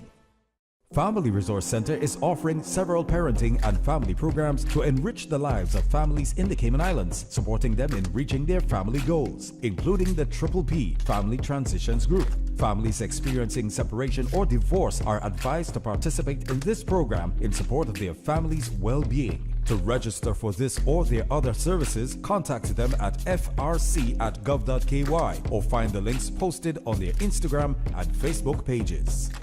The best foundation you can wear is glowing, healthy skin. The offices of dermatologist Dr. Wayne Porter specialize in enhancing your skin's well-being. Whether you're seeking advanced skin care, including any skin cancers, Botox, filler, cosmetic skin enhancements, or simply looking to reduce wrinkles, Dr. Porter offers a full-service dermatology and dermatological surgery practice. For more information, email drportercayman@gmail.com or call 946-9020. That is 946-9020.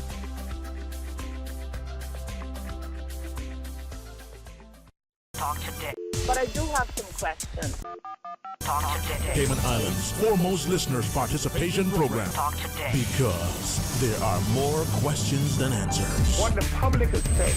Waiting to take your calls right now. Sterling Dwayne Ebanks.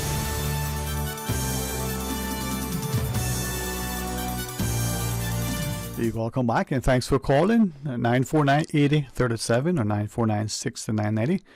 Sometimes the WhatsApp 925-32-61 works. Let's see if the WhatsApp works. Let's try it. Hey, welcome. Good afternoon, Mr. Sterling. And to you, sir. How are you? I'm talking with you, but you're cracking up. But I guess you can hear me clear enough. Is that correct? We can hear you. I'm not sure what's happening if you can't hear us, but we are hearing you. Okay, well, that's kind of funny for me to communicate. But anyhow, I'll say what I have to say. The gentleman that called earlier from the BRAC, I agree with him 250%. I'm speaking from experience as a ex-police officer, trained overseas, and a security guard. The school's problem is that the securities are standing at the gate. They are just opening the gate or watching people drive in. I do not know if they patrol the grounds, and for things to happen, even if you're watching movies, you see people being attacked in bathrooms. But I do not know if these security guards are visible around the grounds. All right. So, Mr. George, can you hear me, sir? Mr. George? Pardon? Can you hear me okay? All right. No, sir. Let me ask a question. Is it that in our society we should have police or security guards or patrol dogs or sniper towers in our schools? I mean, we're talking our schools, we're talking prisons, high security, national, military defense installations. These are our schools. Why do we need to have security guards in our schools? What's the next step? Armed patrol? Thing happens in the United States frequently, all the time in the schools. Yeah, but this is not Jamaica, United States. Why are we accepting? Come on, man. Is there another way to do this? Do we need our children dogs and animals, man? Mr. Sterling, if you give me a chance, let me finish here what I'll say. But I want to challenge you because you said you're 75. You said you're a former police officer and security guard trained overseas. My question is, why do we have to have a prison-like system in our schools? Mr. Sterling, because Cayman in a whole is not Cayman anymore. Everything has changed. When I was going to school, there was no guards, no way around or nothing. But the part with that is as well, Mr. Sterling, if anything happened, them students will beat up the security guards too, because them security guards are not trained. Maybe a few of them that probably ex-military people or something like that have an idea.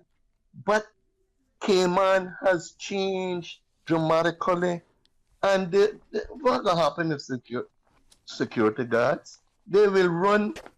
They were only told to call the police if anything happened, while a murder is taking place or anything. But Mr. George, the education system need to be responsible for what happens in the schools. My personal opinion, my opinion only. Yeah. But those security guards, they're gonna run when anything happens. Mr. George. That's all I got to say, I hear Mr. you. Sterling. And Cayman isn't Cayman anymore. Not the sweet, sweet Cayman that I used to know. So what are we I'm writing a doing song about about that, sir? What are we doing about that? Look at the behavior on the roads, the way we drive, right? Look at the things that are happening in our society. Are we okay with saying, well, the Cayman today isn't the Cayman anymore? We're blaming this one and the next one. We all live here, you know. Mr. Sterling, Cayman is not Cayman anymore, and it will never be the Cayman that you, me, Miss Susan, and all them grew up in. And are you okay with that, sir? Are you okay with that? But like the Bible in Deuteronomy 28 says that the foreign would come and take over our land and rule us. Have a good evening, Mr. Sterling. And I to am you, sir. praying for my island. And to you, sir. Hard for my island. And to you, But it's sir. going to take a lot to bring it back. And I don't think it will come back. Have a Well, good evening. Thank you, sir. Thank you for letting me. Those of you that hearing my voice. Yeah. Thanks, Mr. George. And we're going to call him, Miss Susan? All right. Welcome. Thanks for calling. Hello? Hello. Hello. Hello, sir. How are you, sir? Yeah, just fine. Yes, sir. I have to agree with my friend George with Yes, sir. what he said. People have to come to realization Cayman is not that Cayman we talked about. There are 140 nationalities here, 150 something or whatever. It's a vastly different Cayman. There's no use thinking that it's the same. It is not the same at all. It is necessary for us, I think, and it was good to hear the speaker on. And that's very good. Saying and respect for a lot and so forth.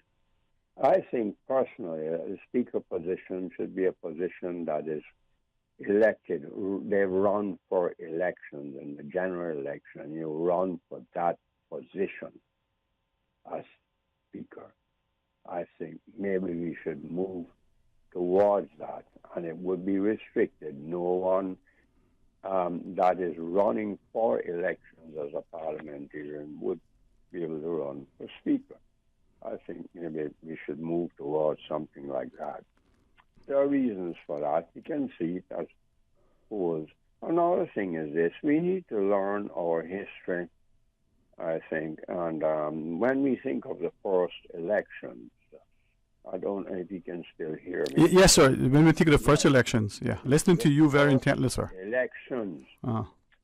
I don't think it had anything really to do with democracy. Yes, it worked out that way.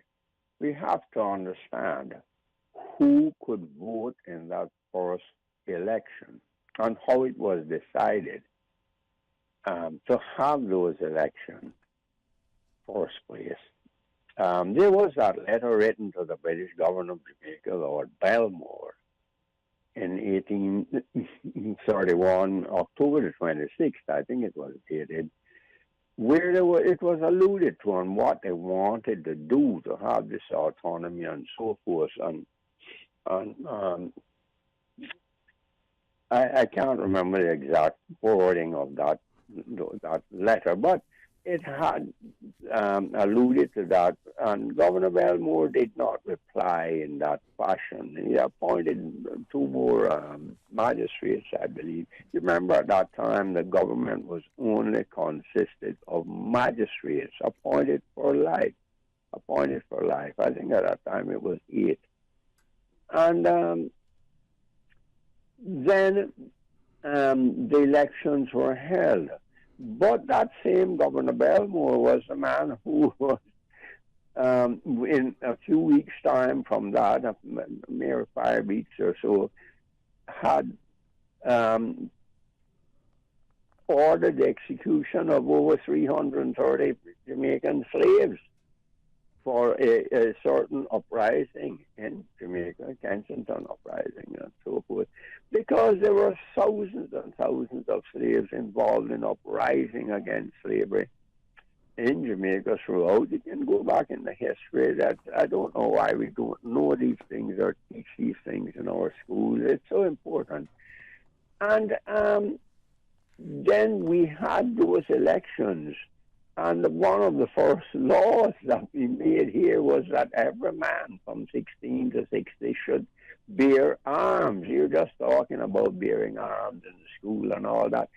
The schools, but that was to ensure that we would be competent in trying to act against those if there was to be slave rebellion here and slave uprisings. And I do think that that was one of the reasons why we had that first election. You've got to remember the only people who could vote in those elections were merchants and slave owners.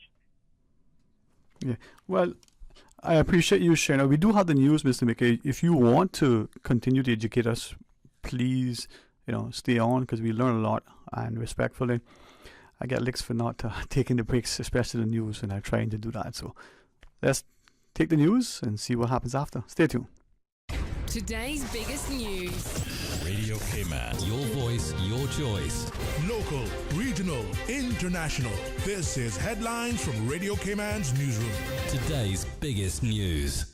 With your latest headlines, I'm April Cummings. A.L. Thompson's purchases Cox Lumber. According to a statement today, the sale brings two family-run companies and their values of, quote, excellence, integrity, and customer satisfaction to even more customers while maintaining 100% Caymanian ownership of the businesses. A.L. Thompson's, owned and operated by the Thompson family, is acquiring Cox Lumber's Cayman Islands businesses, which includes the Boddentown retail store and Georgetown contractor yard.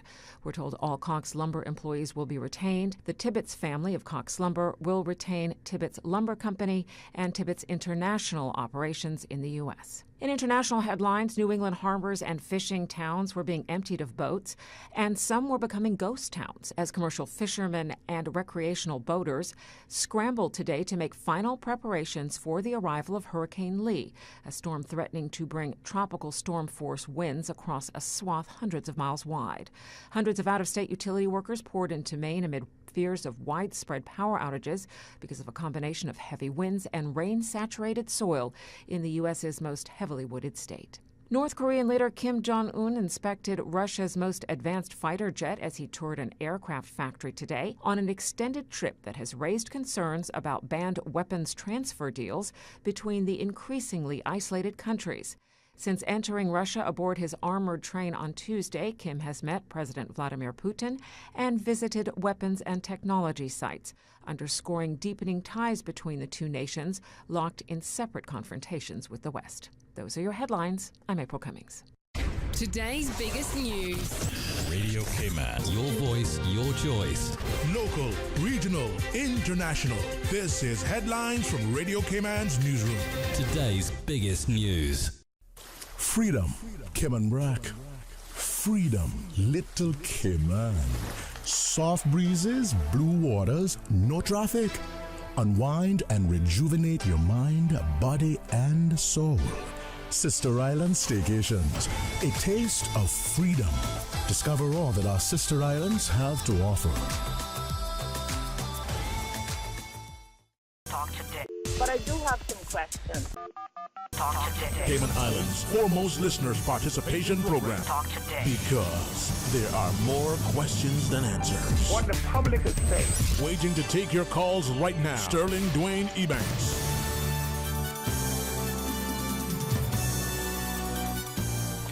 Hey, welcome back, and thanks for joining us. And thanks, Mr. McKay, sir, for, respectfully just sharing with us. As you were saying, sir. Yes. What I'm saying is this. Those first elections, we've got to understand the conditions they were held under.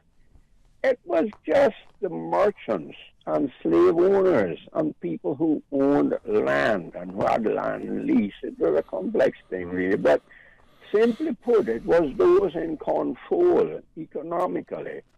And they would not want slave uprisings here.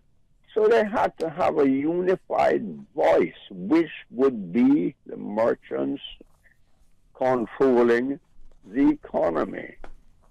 Mm-hmm. Put that to today's economy. Put that to the day now. There is a unified voice here. I won't say anything about that. You can figure out what I'm talking about. there is a union. There is a union comprising of those same types of people, right? Well, this is it. They decided to hold elections on the 5th of December, and then the elections were held on the 10th of December, 1831. And those 10 men elected, of course, were elected by those same merchants that control the economy, control the slaves and own the slaves and so forth. A very limited number it was, really, when we think about it. I've never heard the exact figure of who it was and how many it was and so, but that's not necessary. But it just shows that really was not truly democracy, because women couldn't vote. The largest plantation owner in Cayman was a woman, Mary Borden, 540 acres up in Newlands. But she couldn't vote, and she had 45 slaves, the second highest number of slaves in Cayman she owned.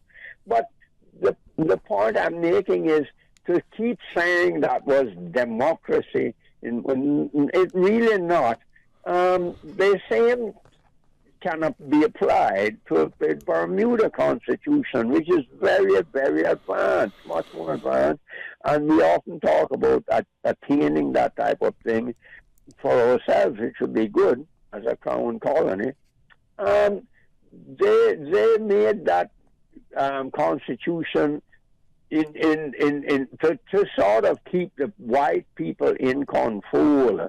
I know a lot of people who want to hear this, but you can check with others who know a lot more about this than I do, and they have to agree that's what it was done for. But it eventually worked out to be very autonomous and very good for Bermuda, to give them that very, very strong control of their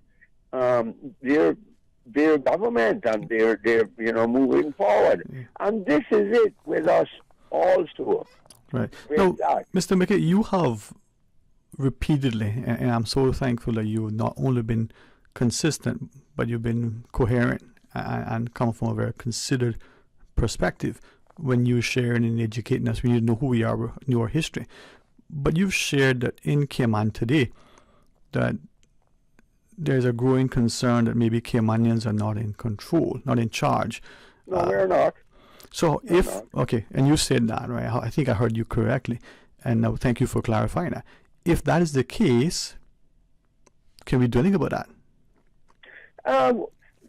We're in a very strange situation here. You've got to understand, we moved away from our normal economy that we knew for so many years, our turtling, our boat building, and so forth. And then we moved into a new economy where we were handling huge amounts of money. Eventually it started a little trickle at a time, of course, and so forth over the years.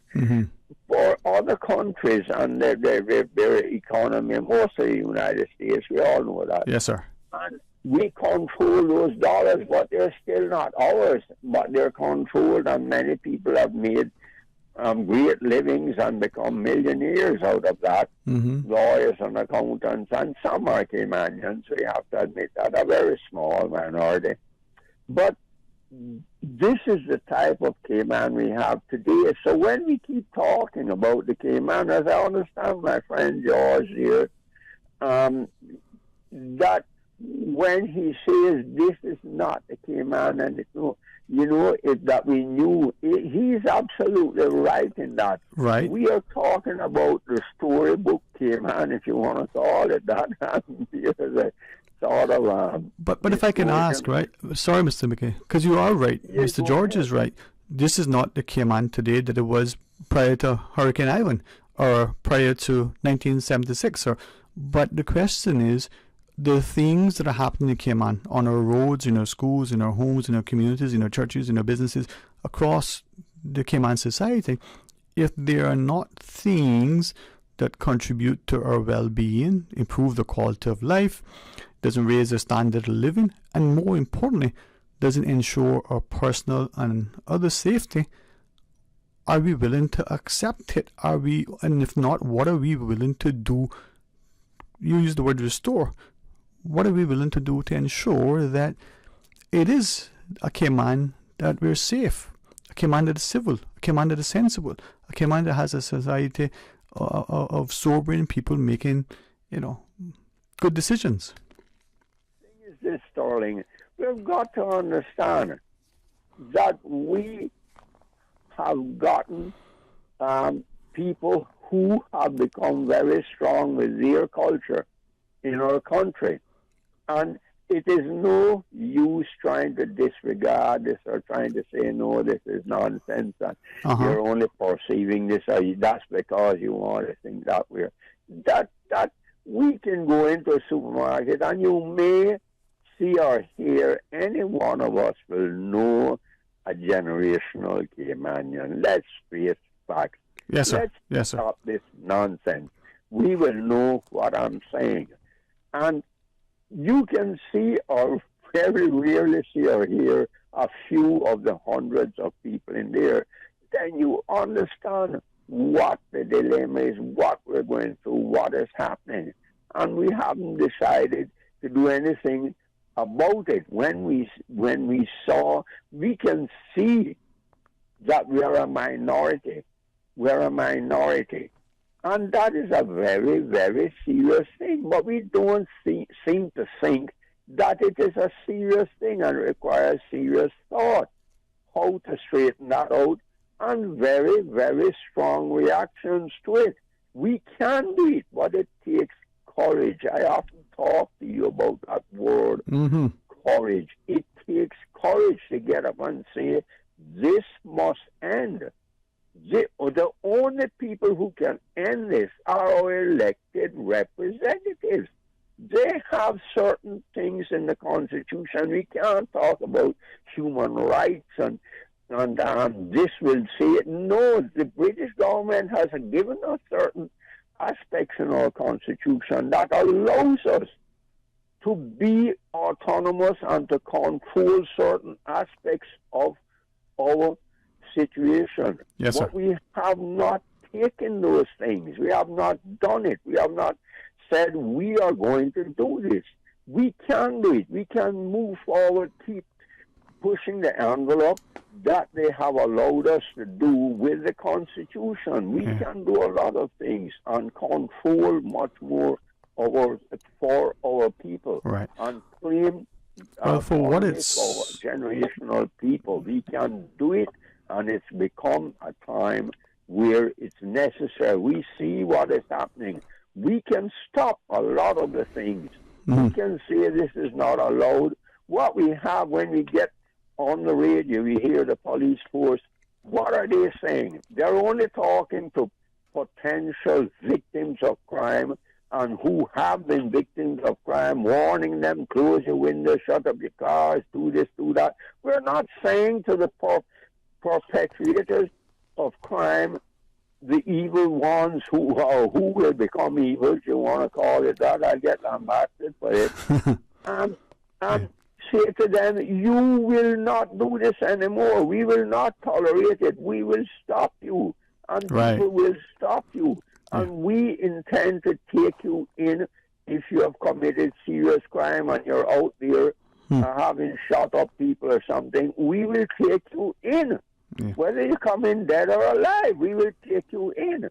And this is the kind of message we need to send, that we are not going to allow criminals to rule the country. We are not going to allow it to degenerate into this situation where we have our people fearful and we have our people saying, are we in control? Do we really own Cayman anymore? No, we can do something to sort of take back some form of control, but it takes courage. Have a wonderful day, sir. Thank you for giving me the time. Thank you, sir, for sharing that time with us. And Mr. McKay encourages and inspires and nurtures courage in many of us. Thank you. As we go into the break, I'm reminded of what I hopefully quote correctly, Dr. King saying that, freedom is never voluntarily given by the oppressor. It must be demanded by the oppressed. There's a WhatsApp message, perhaps let me read it. We can think about it and join me after to talk about it. This listener writes, says, we are tolerating much too much. I've witnessed in the Savannah Meadows area police officers watching numerous drivers not adhering to the stop signs and no tickets were issued. Too many people in authority are not nipping things in the bud. Now our roads are extremely dangerous. Are we hiring teachers who care about our Caymanian children? Or has the new salary upgrades attracted teachers who are only here for the money? Unfortunately, our Cayman kind is being taken for granted by those who visit our shows to earn a living. Well, join me after the break, share, and let's hear from you. Stay tuned for Talk Today. It's game time, Subway fans. We're upping our sub game with the all-new Subway Series menu, an all-star lineup of 6 delicious recipes. Just order by name or number and we'll do the rest. Whether you're catching a quick lunch or just need a tasty victory, the Subway Series menu is coming in clutch. Subway Series, easy to order, hard to resist. Try it today, only at Subway. Eat fresh. You know, as a little girl, I dreamt of traveling to faraway places and foreign lands. I tell you what though, no more dreaming. I'm going flying with Cayman Airways. How blessed are we in the Cayman Islands to have a very own national airline? Girl, you can fly to so many international destinations without the hassle of connecting flights. On top of Jamaica, Cuba, and Honduras, you got non-stop flights from Cayman to New York, Miami, Tampa, and even Denver, Los Angeles, Panama, and child, they now have Barbados.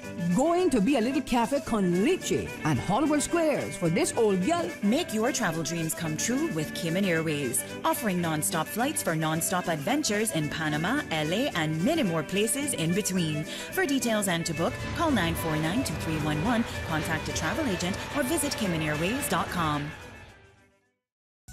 At Doctors Hospital, we know life happens, and usually when you least expect it. So when unexpected medical issues arise, you need quality care close to home. Located in the heart of Georgetown, our accomplished team of physicians and medical staff treat minor urgent conditions such as migraines, chest and abdominal pain, shortness of breath, burns, broken bones, open wounds, and more. 24 hours, 7 days a week with no appointment necessary. Peace of mind is important when life happens. At Doctors Hospital, we're always here just for you. Need to speak to someone? Call 949-6066.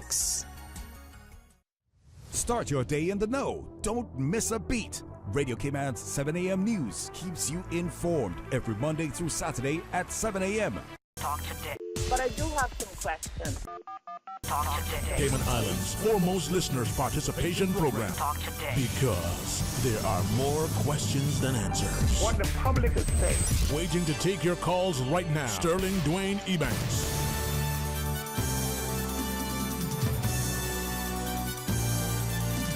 Hey, welcome back. Thanks for joining us. It is open line as we take this call. Hey, welcome. Thanks for calling. Hello? You there?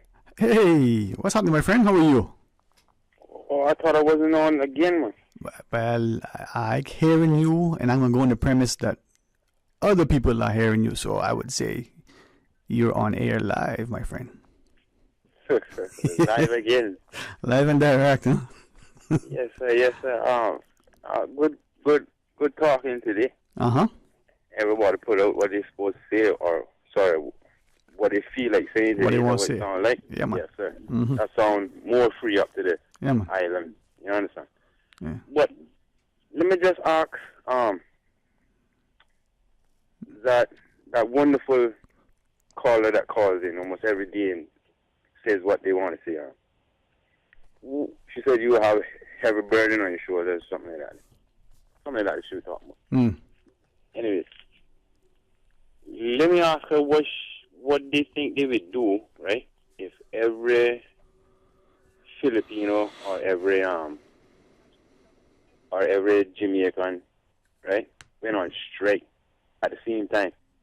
What do you think the plan would be for somebody? Because I heard her say something about having more police. Mm-hmm. Right? So I'm wondering if the plan was to lock up any and everybody for protesting, yeah, for their rights. Yeah. You understand? If that would be the plan. What's interesting, though, as you shared that, and we can take it in many directions, but just in and of itself, right? Look at it from the perspective of a monopoly, a business that has either the monopoly license or a business that has significant market share and is so influential that should that business decide to do or not do, what effect and impact that could have on a society, on an economy. Just to maybe elaborate a little further, in the U.S. at some point during the last president, the one before last, talked about, some businesses are being too big to fail, so they need to be given a tarp. They need to give this sort of financial assistance at the taxpayer's expense, right? Mm-hmm. If we now bring that back to the Cayman context, are we saying that we have in our society a situation where people who are employed, they are so significantly numerous in numbers and the like, they're so important that should their actions take us in a particular direction, there will be negative consequences?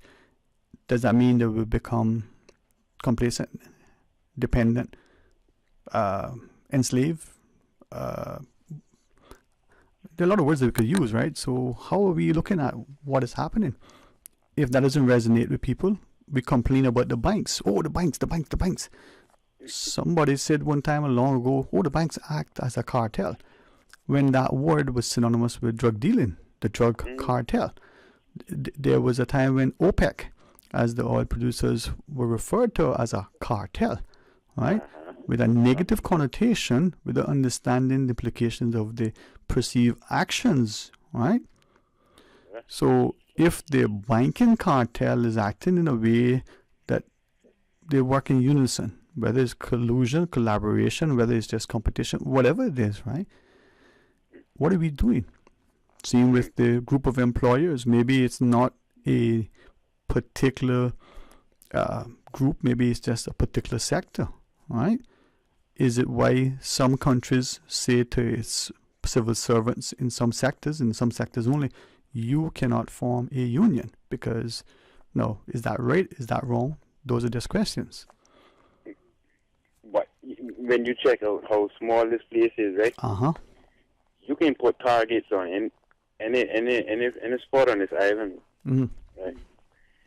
And when you came back to what you were talking about, the gerrymandering, right? It also plays into the banks. The banks also control that type of synchronized democracy. You understand? Yeah, man. I'm with you. They also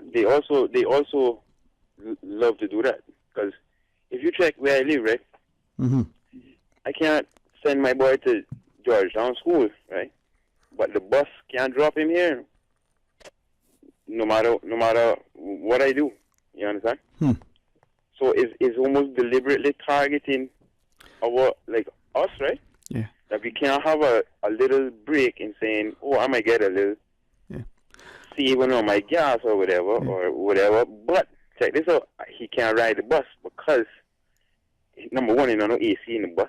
Number two, the bus drop him so far away from the place. You understand? It's interesting, man. I'm hoping that people are listening to when people speak and don't, dismiss because, that's that boy talking, that's that girl talking. I don't hear nothing from them. You know what they say? That's exactly what I picturing people say right now. They probably got a radio turn all the way down right now. Yeah.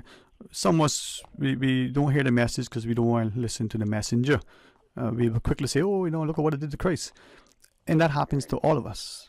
I would imagine at some point, all of us be tuned out because, you talking again? We don't hear you. That could be our spouse. It could be our teacher. It happens, right? We're told that's human nature.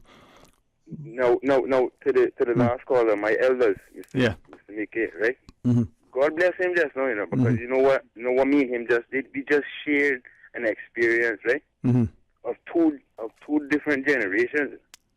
Right. But you know what the thing is in that is that it's the same message, is that we're almost trying to figure out, are we enslaved or are we still in slavery? You understand? Yeah.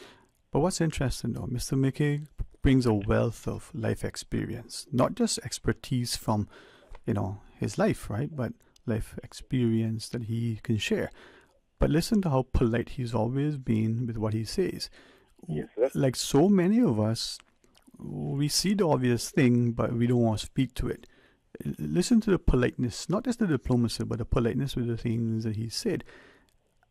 If in the Cayman context, we recognize that something is awry, we know that something needs to be done, but we don't, his words, we don't have the courage to do it. If I were to say something today that everybody agrees with, man, yeah, boy, glad you said that, boy, but in the same breath, I feel for you for saying that, boy, you don't have a job, you may be looked at as this or that.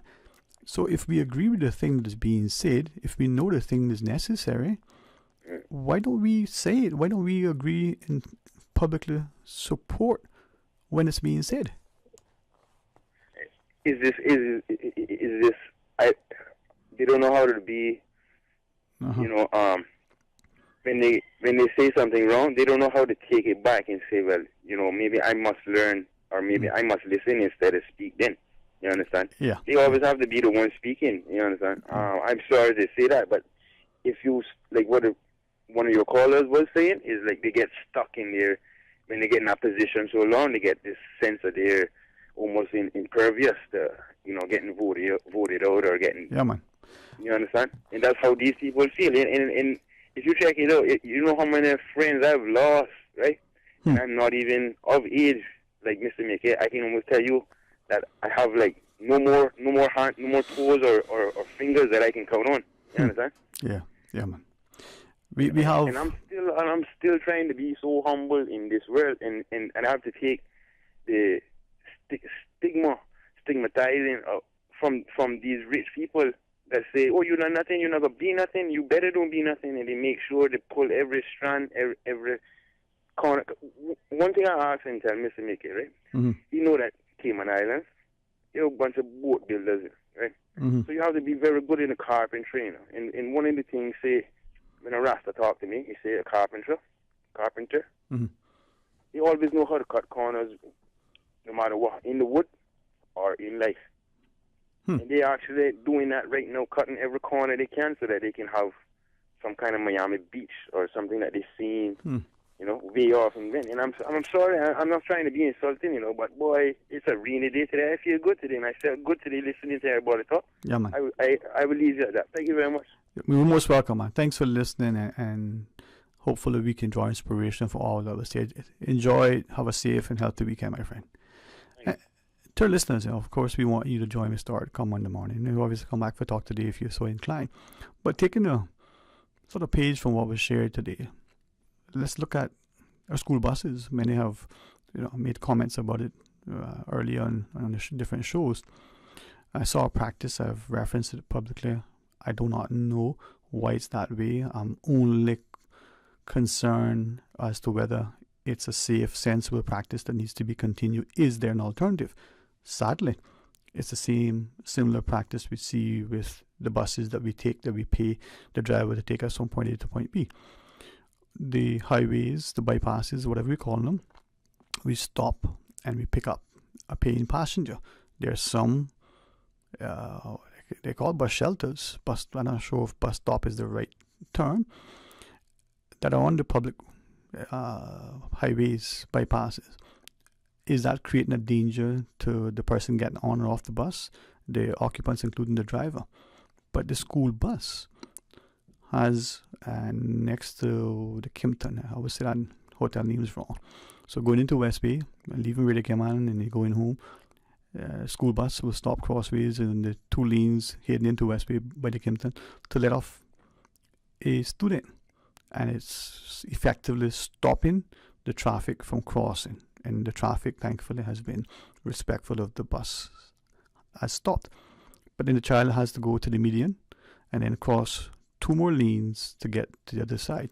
Those two lanes are going at a speed coming into town, heading in the southbound direction.